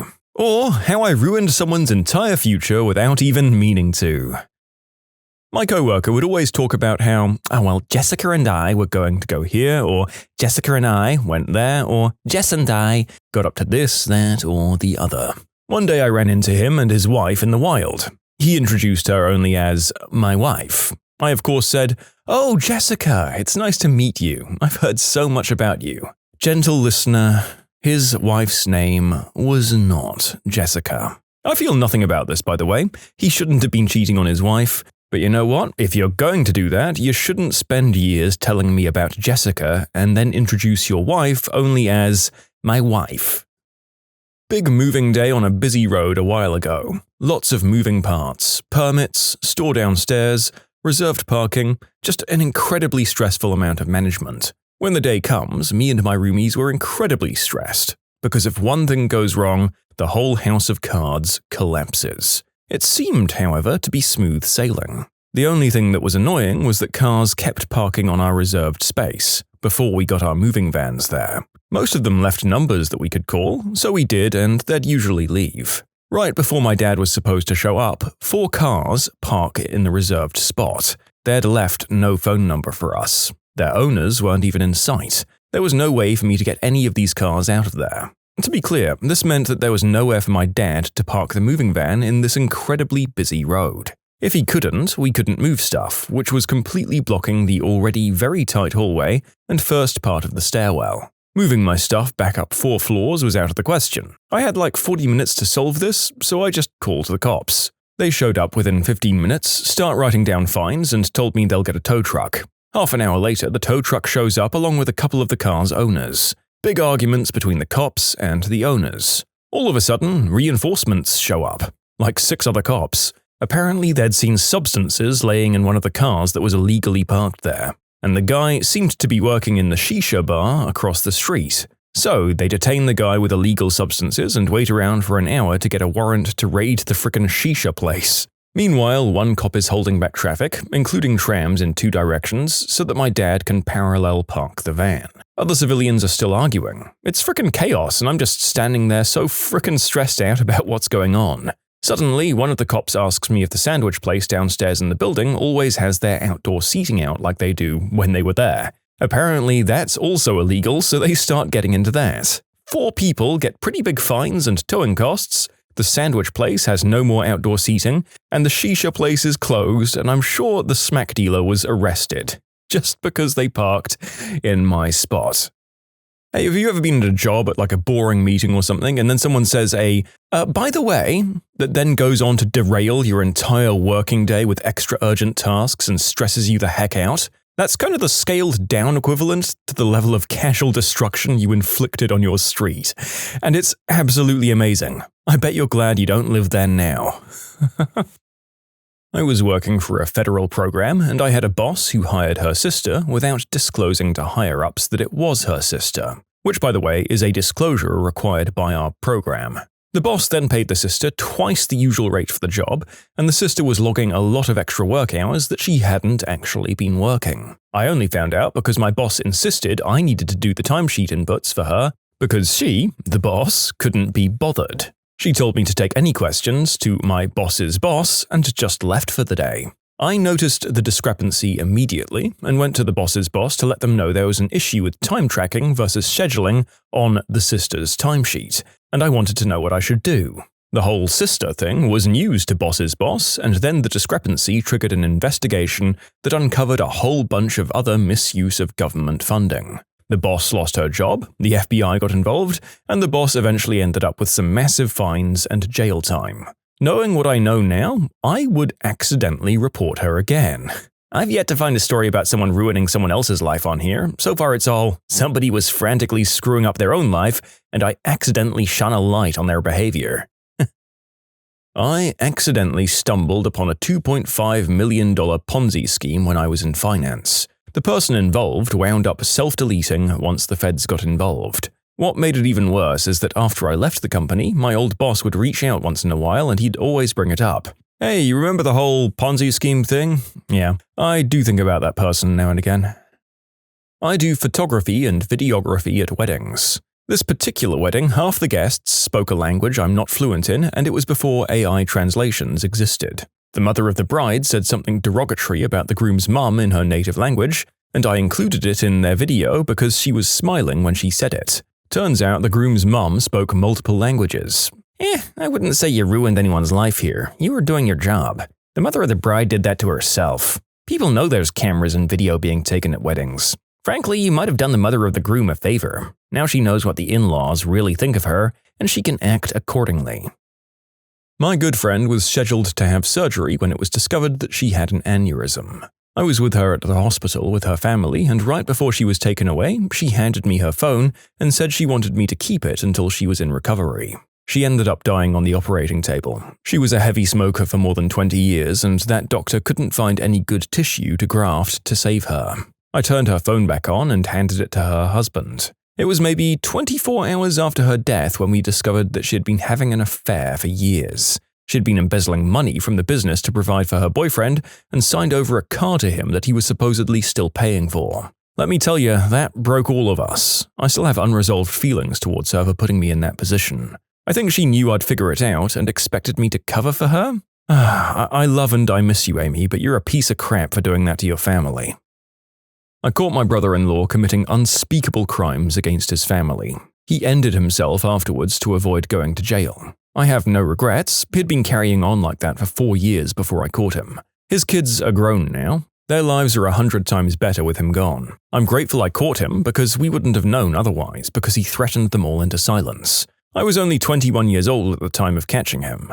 It was a very traumatic thing to witness, let alone for them to experience it, but now they're all safe and that's all that matters to me. This isn't my story, but an old co-worker's, and it's timely because it's September 11th at the time of writing. Said ex-co-worker was a manager at a different company, and at the time he managed a team member who just wasn't cutting it. He gave her lots of chances and opportunities, but was failing miserably at the job. He made the decision to fire her. She was terribly upset. She loved the job and the company and begged him to stay. He had to say no. Fast forward a few weeks later, she gets a new job opportunity, across the country, needs to fly out for the interview. She was on one of the planes that hit the towers on her way to that interview. He obviously had no control over any of this, but felt deep regret for a long time. What if he'd waited just a few more weeks to fire her, delayed her search for a new job, and then she wouldn't have been on that plane? The story always sticks with me. Many years ago, I was going to the track for the harness races, and I asked this one guy, Alan, if he wanted to tag along. He was 17, I think. He had never even seen a horse before. Each race, I'd tell him what I thought, and he'd bet either $2 or just skip the race. $2 was important to him. Then, in a late race, there was a horse named Minya Mitzvah. He got all excited. Oh, a Jewish horse, I've got to bet on him. The horse was awful, and I told him so. The odds were 30-1 against him. This was early winter, and there was a heavy fog obscuring the far side of the track. Off they go and disappear into the fog. Even the announcer is saying, well, your guess is as good as mine, ladies and gentlemen. They're in the fog for a long time, and finally the first horse emerges. alone. We're waiting for the rest of the pack to emerge, which eventually emerges from the field, but the lead horse is way out in front. Who knows what happened in that fog? We can now see the colors, and sure enough, it's AmITheA. It cruises home, and Alan reveals that he bet $10 on it. So now this kid suddenly has more money than he's ever seen in his life. His brain is doing cartwheels, and he was hooked. From that day on, he became a degenerate gambler, always chasing that high. Years later, he told me, "I can't stop. Even if you gave me $1 million, I'd be broke in a year." All because of a Jewish horse and me casually asking him to tag along. Damn, man. If it wasn't for that horse, he would have gone to college. I'm so sorry, but as a Jewish person, that guy throwing it all away over a Jewish horse named AmITheA is the funniest thing I've seen all year. That name doesn't even make any sense. Did he buy into conspiracy theories and think Jewish equals money? I mean, look, of course addiction, especially gambling addiction, is beyond tragic, but come on, man. And I think that's our first real story of someone innocently setting off a butterfly effect of destruction on someone else's life. A lot of these, as a commenter mentioned previously, are just people who only sped up consequences of people who were by no means innocent or were ruining their own lives. But who can say if the gambling addiction would have ever taken off without this first big win? Most gamblers do have the story of the big high that led to their downfall, and there's probably a lot of them who never have theirs activated in the first place. My coworker went on a road trip to Seattle. I jokingly asked him to bring back some smack. I was not a user and didn't actually want any, to be clear. It was a joke. Do you hear me, Internet? It was a joke. Well, on the day that he was supposed to be back, he calls me and says he's running late and might not be there on time. So I don't get concerned when he's not in at his scheduled time. An hour later, and I call him again. No answer. He doesn't come in that night. Calls me the next day. He was speeding excessively to get to work yesterday. Still in another state and got pulled over. He had some green herb in his car, just a personal amount, but still not great. The problem was he had a very small amount of smack, of the black tar variety as well. He'd been bringing it back to me as a joke. Let me tell you, that joke ruined his life. He had to move to that state in the hopes of avoiding a charge for transporting substances over state lines. Since he had two separate kinds of illegal goods, they pinned a dealing charge on him. It didn't end up in jail time, but long probation, and he had to live in a crappy place for years. I apologized to him, and I felt terrible. He never once blamed me or had any animosity. He knew it was his choice and that he'd messed up. I still felt bad about it. Honestly, the fact that he knew where to buy tells me that he might well have had it anyway without you having made that remark.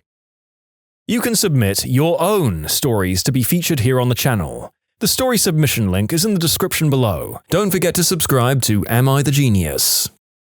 We kept having boxes of parts lost when they were shipped to customers and manufacturers.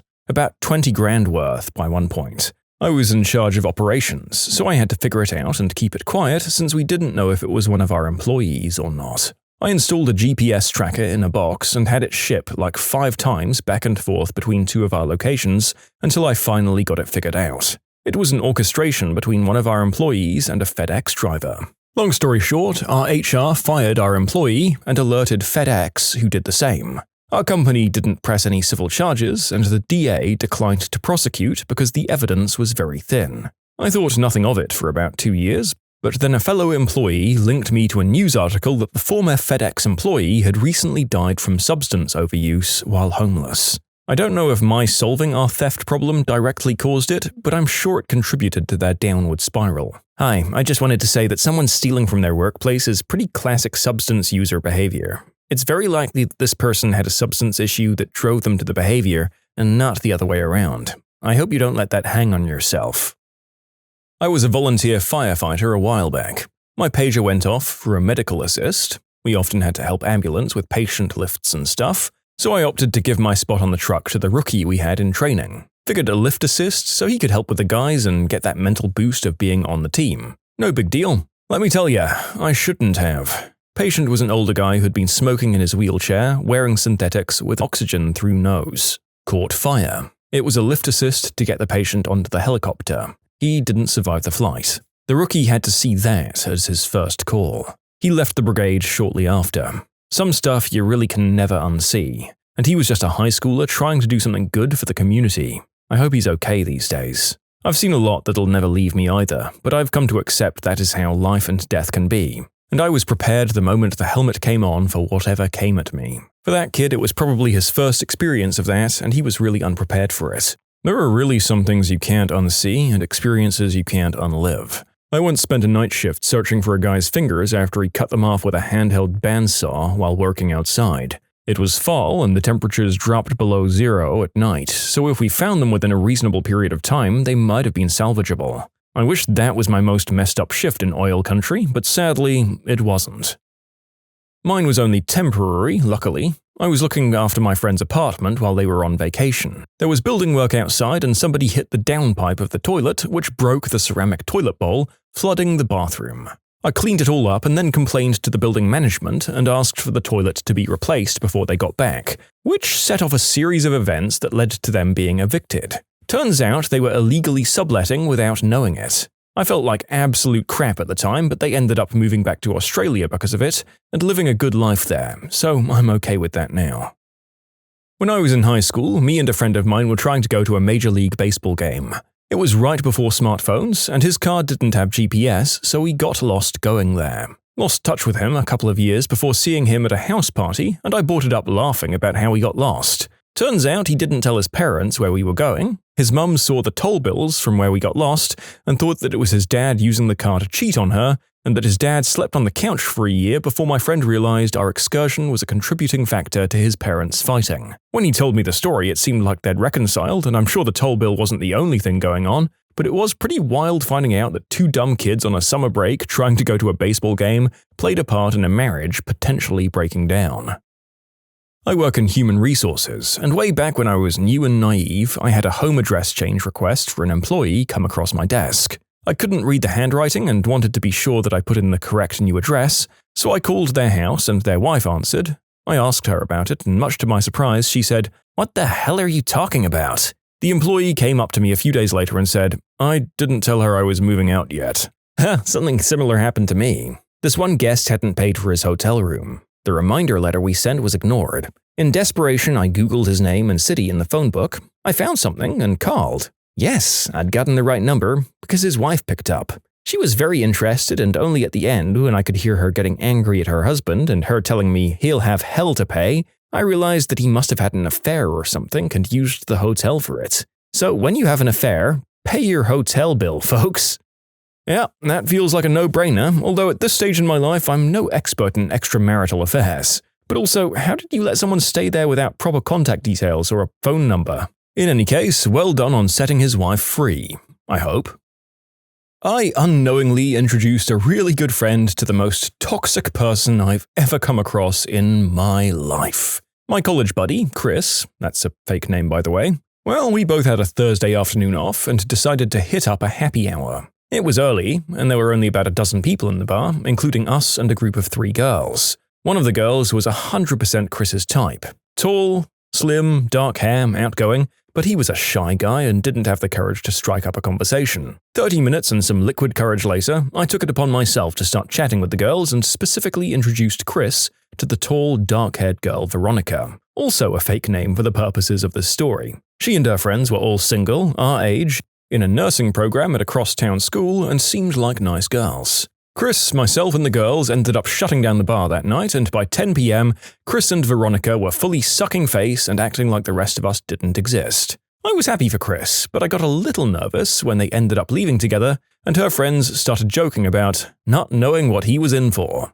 Whatever, he's an adult, and far be it from me to rain on his parade. After that night, Chris effectively disappeared off the map. The only times I'd see him were in class or at that same bar with Veronica. The guy just kinda seemed off, but refused to talk about it and insisted that he was happy. Veronica, on the other hand, refused to let him out of her sight. She'd make him wait outside the bathroom for her. Surprise, surprise, turns out Veronica was a complete sociopath and narcissist and straight-up con artist who bled Chris dry both financially and emotionally. Highlights include, but are not limited to, fake pregnancies, forcing him to cut off friends, demanding that he drop classes to fit her schedule, and manipulating him into paying her rent and bills and just for her lifestyle. Now, Chris came from a nice upper-middle-class family who he was super close with, and apparently they rightfully had some suspicions about this girl. I just figured he was head over heels for Veronica and ignoring all of us, but I knew something was wrong when his mum called me and asked if I'd spoken to Chris lately. Turns out he'd drained his bank account and started racking up significant debt on the credit card he shared with his parents, buying crazily expensive jewelry and makeup and clothes for Veronica. That was enough for his parents to drive the 4 hours from their hometown to stage a mini intervention. In the end, Chris had to drop out of school, move back home, and his parents ended up getting a restraining order against Veronica. His parents forced him to get a job to pay for the $3,000 he'd accrued, and ended up forfeiting his partial football scholarship. I lost touch with him once he moved back home, but I sometimes wonder how his life would have turned out if we didn't go to that happy hour at Kelly's on that Thursday. Not directly, but a friend came to me once to casually ask me about another friend and how they were handling their new job. The friend with the new job had been ecstatic because it was a huge opportunity for their career in an oversaturated field. It was essentially their big break. I told the first friend that they were loving it and handling it just fine, and that friend asked if they were stressed or anything. So I offhandedly said something about them having friction with one of their coworkers, but they were doing fine. What I didn't know is that the friend asking me these questions was friends with the coworker and used what I told that friend to help get my friend fired for, quote, creating a toxic work environment. Not only was it very high school drama, but it ruined the trajectory of my friend's career completely, and they're still struggling today to find meaningful employment despite this happening 4 years ago. Not me, but my husband. He's the reason why my parents are divorced. When my husband and I were engaged, I drove to work, and when I got there, instead of my car turning off like normal, it sounded like it just died, let out its last breath and was gone. I called my fiancé and he drove over, had my car towed to a shop and got it looked at. He did all of this while I was at work. I later told my mum about this and she was floored. Wait, you mean he just took care of it? He wasn't upset? He wasn't irritated to have to take care of it? If that happened to me, your dad would take care of it, but he'd be mad and find a way to blame me. My mum left my dad a week later. To be fair, this was their second divorce, but my mum saw everything so clearly that day. The dark, unexpected secret of people who wake up instantly. Their secret will shock you. Because hearing the alarm again in 10 minutes is more annoying than just getting up in the first place. Yeah, I never understood snooze for that reason. If I wanted to go back to sleep, I'd rather reset my alarm for 30 to 60 minutes later, rather than having it going off again every 10 frickin' minutes. Well, that makes sense. The me who hits snooze in the morning is not a rational person. I just set my alarm for the exact time that I need to wake up. It's called living on the edge. You can't hit snooze if you don't have time to, unless you don't mind losing your job. I mean, it just makes it worse. No amount of snoozes ever makes anyone feel any better. I realized the absolute best thing you can do is just get up the first time and skip all of the repeat misery. I wish being the cause of my own misery motivated me to change my behavior. How do you people do this? Snoozing and closing your eyes again is one of the best feelings ever. That said, hearing it go off again is the misery, and the good part lasts roughly 4 seconds. My wife will shove me out of the bed if she has to hear it twice. I have to wake up before my spouse, so I never snooze because I think that's disrespectful and rude as frick. I'm already waking them up early with my alarm, to then hit the snooze and wake them up again 10 minutes later? God, the audacity. Look, if I hit snooze, then I'm going to start doing it automatically, and my alarm is essentially useless at that point. I had to train myself not to snooze. I actually started flipping my clock. I set my alarm for well after I usually wake up in case I'm feeling horrible and slept an hour and a half later than normal. I have lights that slowly fade up starting 30 minutes before I have to get out of bed. It works for me and I wake up less agitated. Turns out alarms make me real mad. At one point I was literally turning my alarm off in my sleep and I'd wake up late having no recollection of turning it off. My body literally went, nope, and turned my alarm off without waking me. Confession, the narrator is a snoozer, although he generally limits it to 1 10-minute delay. But I do know people who've auto-programmed their body to slam the snooze in their sleep somehow, and I live in terror of developing that habit, because then goodbye healthy morning run and early start. Well, it's easy for me, because my dog has to pee, and she won't shut up about it until I let her out. Or worse, there was that time my other dog was whining, and I kept saying, just a minute, because the alarm was going to go off anyway in about 10 minutes, and I was so exhausted. He kept whining, and just as I finally sat up and turned to look at him, he projectile diarrheaed all over the floor and wall. That'll teach you to move quickly. Because, as soon as my eyes open, I just wake up at 5 a.m. whether I want to be or not.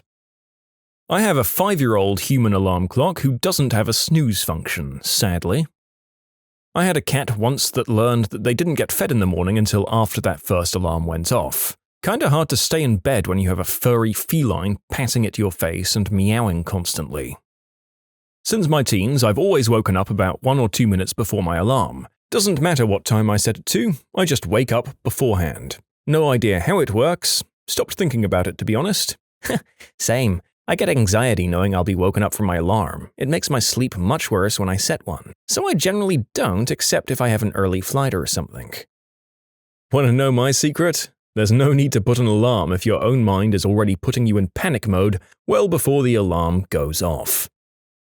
My cat sits there and meows and baps me in the face like he owns the damned place. He'll also come get me at bedtime and either yell or sit there and stare at me. He also lays across my hands and my phone if I'm looking at my phone in bed. He's the frickin' sleep hygiene police. My cat's the opposite. He'll be asleep down near my feet or something. When the alarm goes off, he casually moves up and makes himself super comfortable on my chest and purrs so I feel like a monster for needing to move. Put the phone outside the bedroom. It forces me to get out of the bed. I used to be a barista, and I can't tell you how many 4 a.m. alarms I slept through. How the frick I wasn't tired, I'll never know. Because I've gotta pee!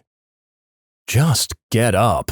I mean, it sucks, but once you're up, it will get easier. Hell, keep your eyes closed. If you fall over something, you're bound to wake up. What I tell myself is that the first few minutes between the alarm going off and the point when I'm standing in the shower are just going to be crap.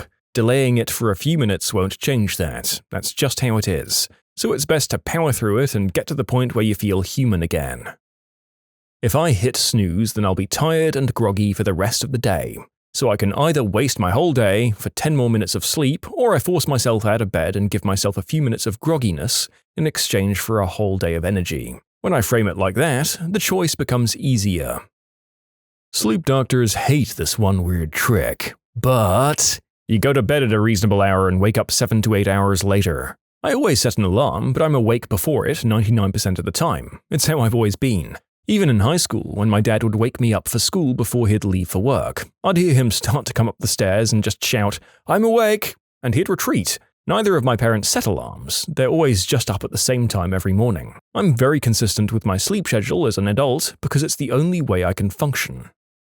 Oh, hitting snooze is a no-no. Just makes it worse as the few extra minutes you snooze aren't good sleep.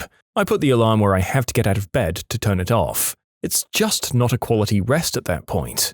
Better to go to bed earlier versus trying to grab that extra few minutes. My big secret is that I just go to sleep with enough time to maybe have 8 hours.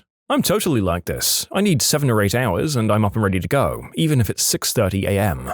My partner, on the other hand, she'll sleep 10 hours a lot if you let her. And she's active and healthy and all that, she just needs more sleep than I do. I've got crap to do. I'd rather not snooze than rush the stuff I've got to do.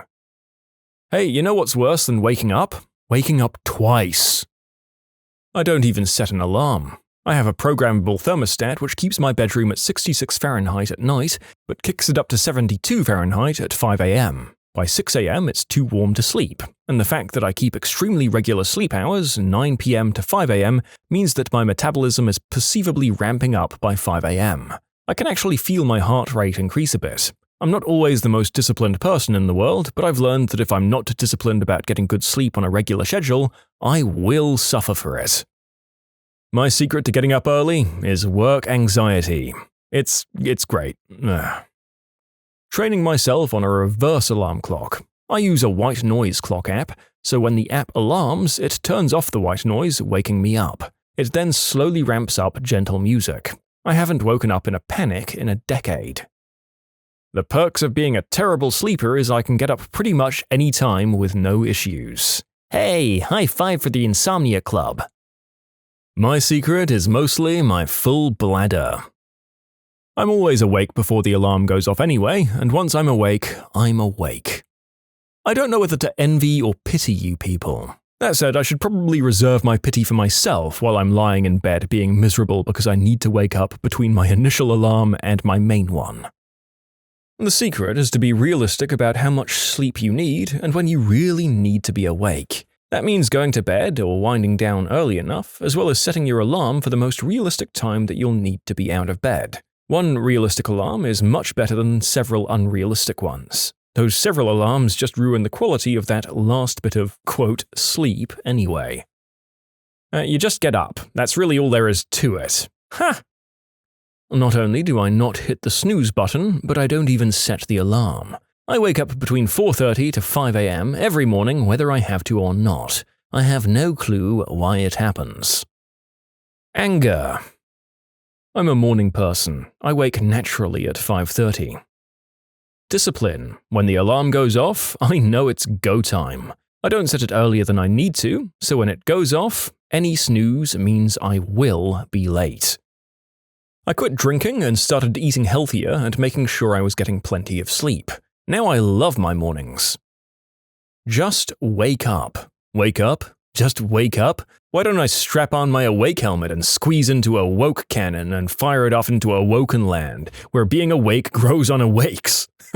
This is literally all it is. All of these bullcrap excuses. It's 100% your choice. When your alarm goes off, you get up. It's that simple. It's not possible to sleep through an alarm or turn it off in your sleep. They're 100% choosing to do that and then acting like it's out of their control. Just wake up, people. Plain and simple. No more excuses. Spelled wrong. Or maybe your experiences aren't universal, and people aren't lying to you when they describe their lived experiences. I use a Philips light. It simulates sunrise, which stimulates the brain, finishing with birds chirping when it reaches full brightness. This is 1,000% a life-changing experience. Well, my 3-year-old walks into my room and yells, "Wake up, Mummy, it's sunny!" until I get out of bed. And if I take longer than 30 seconds, he slams his entire body onto me. There's no snooze on that. Not using an alarm. Anxiety wakes me up hours early. I have never used a snooze button. My alarm goes off and I just get up. I don't need to roll around in bed for an hour. It's easy.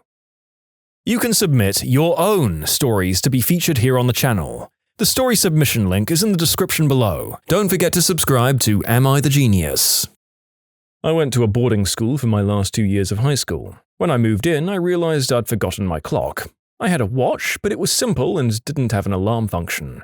This was before cell phones were everywhere as well. Because of all of this, I basically had to force myself awake in the morning or risk being late. After doing that for several weeks, I learned to wake up with light and activity of my environment. That stuck, and I haven't used an alarm clock for like 30 years. AmITheA app. I've set it up so I have to scan the barcode of the milk in my fridge. Then I just keep going and make coffee. The only way around it is to reboot my phone, which is a real pain in the butt. Responsibility gets me up in the morning. I've got to get the family moving. Prioritize sleep. Wake up at the same time every day, including weekends. Your body will become the alarm clock. My wife uses the cat alarm clock system. You see, our cats are very food motivated. She feeds them every morning at a specific time right after she gets out of bed. Now the cats sit on her chest and loudly meow into her face until she gets up every morning. She's never late for work. Kids don't come with a snooze button. The app AmITheA has saved my life. You literally cannot snooze it. I've set it to not turn off until I get up and scan my toothpaste barcode in my bathroom. Retire. Then you don't dread getting up in the morning. There are days where I do have to set my alarm because I care for my 11-month-old granddaughter, but of course I don't mind that at all. Don't have an alarm that has a snooze button. I don't usually need an alarm. I wake up multiple times a night, check the clock and go back to sleep until it's close to the time I should get up. My cat meows and paws at my face before the alarm goes off. I shouldn't have started giving them treats when I wake up, but here we are. The secret is 2 alarms roughly 30 minutes apart. Gives you enough time to finish part of a sleep cycle. Snooze is 8 to 10 minutes and isn't good enough to make you feel rested in that time. 30 minutes gives you a good 15 to 20 minutes nap. I need to pee. I don't use an alarm because I really don't sleep, just rest. Screw insomnia. I have to get 3 kids ready for school. Going to sleep at a reasonable hour. It's great. I set an alarm 30 minutes before I'm supposed to wake up, and then one for waking up. It's basically like a snooze. I wake up and get to sleep for another half hour.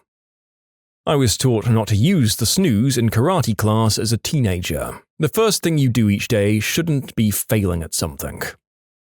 The secret is, just get up. My ex always used to snooze. I hated it. Instead of snoozing for half an hour, you could have just slept longer and got up when the alarm went off. It really makes no sense to me. 2 alarms. The first one is for meds or coffee prepped the night before. The second is to actually wake up, usually up before it goes off thanks to the meds. Setting several alarms. Also, a spoiled, demanding kitty. Setting multiple alarms counts as snoozing, sorry. It does the exact same thing. A cat is a hack though, but good luck programming it to do the right thing. If you want it to wake you up, chances are you get a lazy, sleepy one. Anxiety. 3 cats. Those jerks. Having a very refined morning routine is essential. If you know you don't have time to F around, and you have to get out of bed when the alarm goes off, you will. There's no lying to yourself or trying to rationalize those extra 5 minutes in bed if you know that there's zero wiggle room. The real question is, why does anyone enjoy waking up more than once? Waking up is hard enough. It blows my mind that my roommate will go through 3 snoozes and damn near miss the last one. Just waking up over and over like the next 10 minutes of sleep will fix the past 8 hours. Then when he's finally up, he looks like a train wreck because his brain is still figuring out how to deal with 8 hours of sleep, followed by 3 9-minute naps. Once I'm up, there's no way I'm doing it again. Getting older. I was a night owl, now I turn into a pumpkin by 10 p.m. and can't seem to sleep past 6:30 or 7 a.m. And I'm only 40. Also, having kids. They do not care what time it is or how little sleep anyone else got. Hearing a goblin raiding the kitchen at 5 a.m. is more effective than alarm clocks. I'm not a morning person. I want to lay about until I'm properly lucid, which isn't in the morning. So as soon as I hear my alarm, I just sit up. Sitting up is the main thing. Put your head in your hands if you want and cry a bit or curse work, whatever. Just make sure you sit up. It's the hardest part.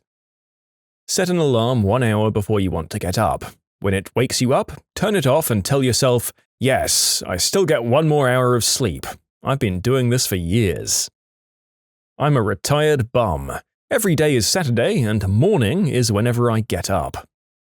Regular sleep hours. Routine is great for your brain.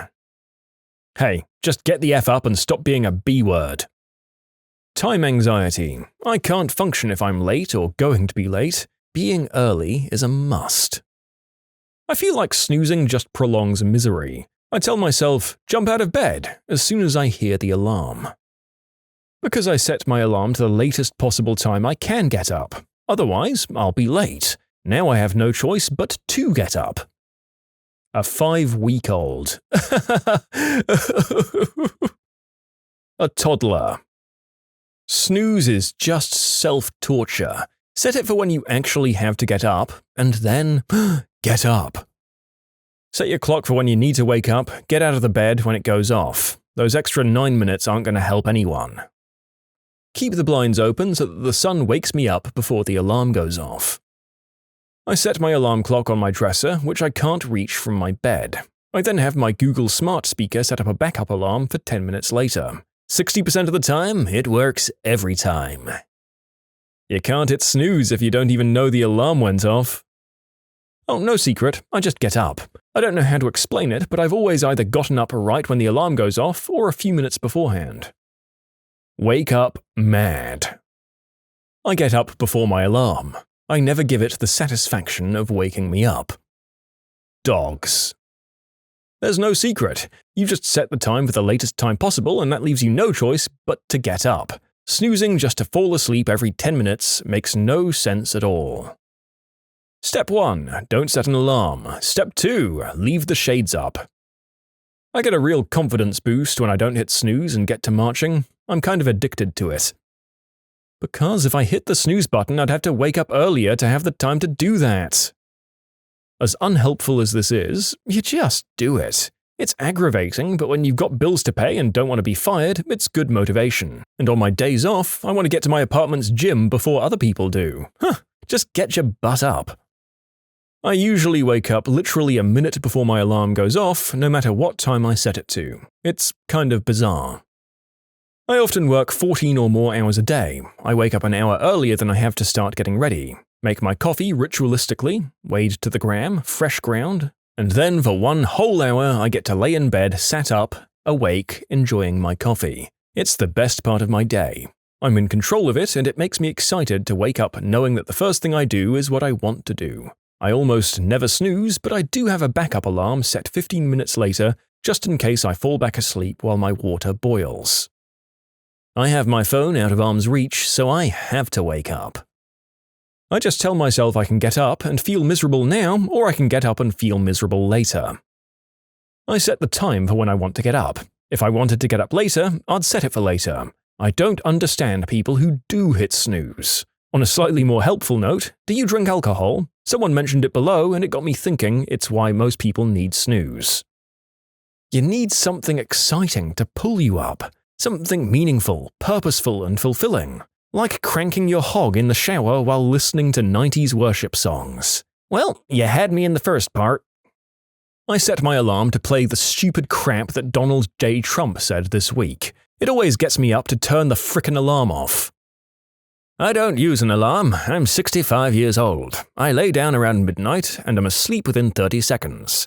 I never get up to urinate during the night and wake up between 5 and 5:30 a.m. every day, ready to vacuum. I'm a lucky man. It's called growing up, sweetie. Getting out of bed is a ridiculously easy goal to accomplish and takes very little competence or intelligence. If you can't handle that, you're failing. Sleep into the afternoon. I used to play a browser 4X game, O-game, where if you weren't logged in when your fleet returned, you were as good as dead, losing months of progress potentially. It was enough to pretty much wire my brain forever. Sleep early, wake up early. Also, no kids. Well, not only do I not hit snooze, I don't have an alarm set. I wake up between 6:30 and 7:30 every morning without fail. The key is going to bed at a consistent and reasonable time. Rhythm, baby. When you subscribe, make sure to hit the bell to turn on notifications. Put the playlist on in the background to finish listening to all of the stories. And if you like Am I the Genius, give Am I the Jerk a shot. Everything linked in the description.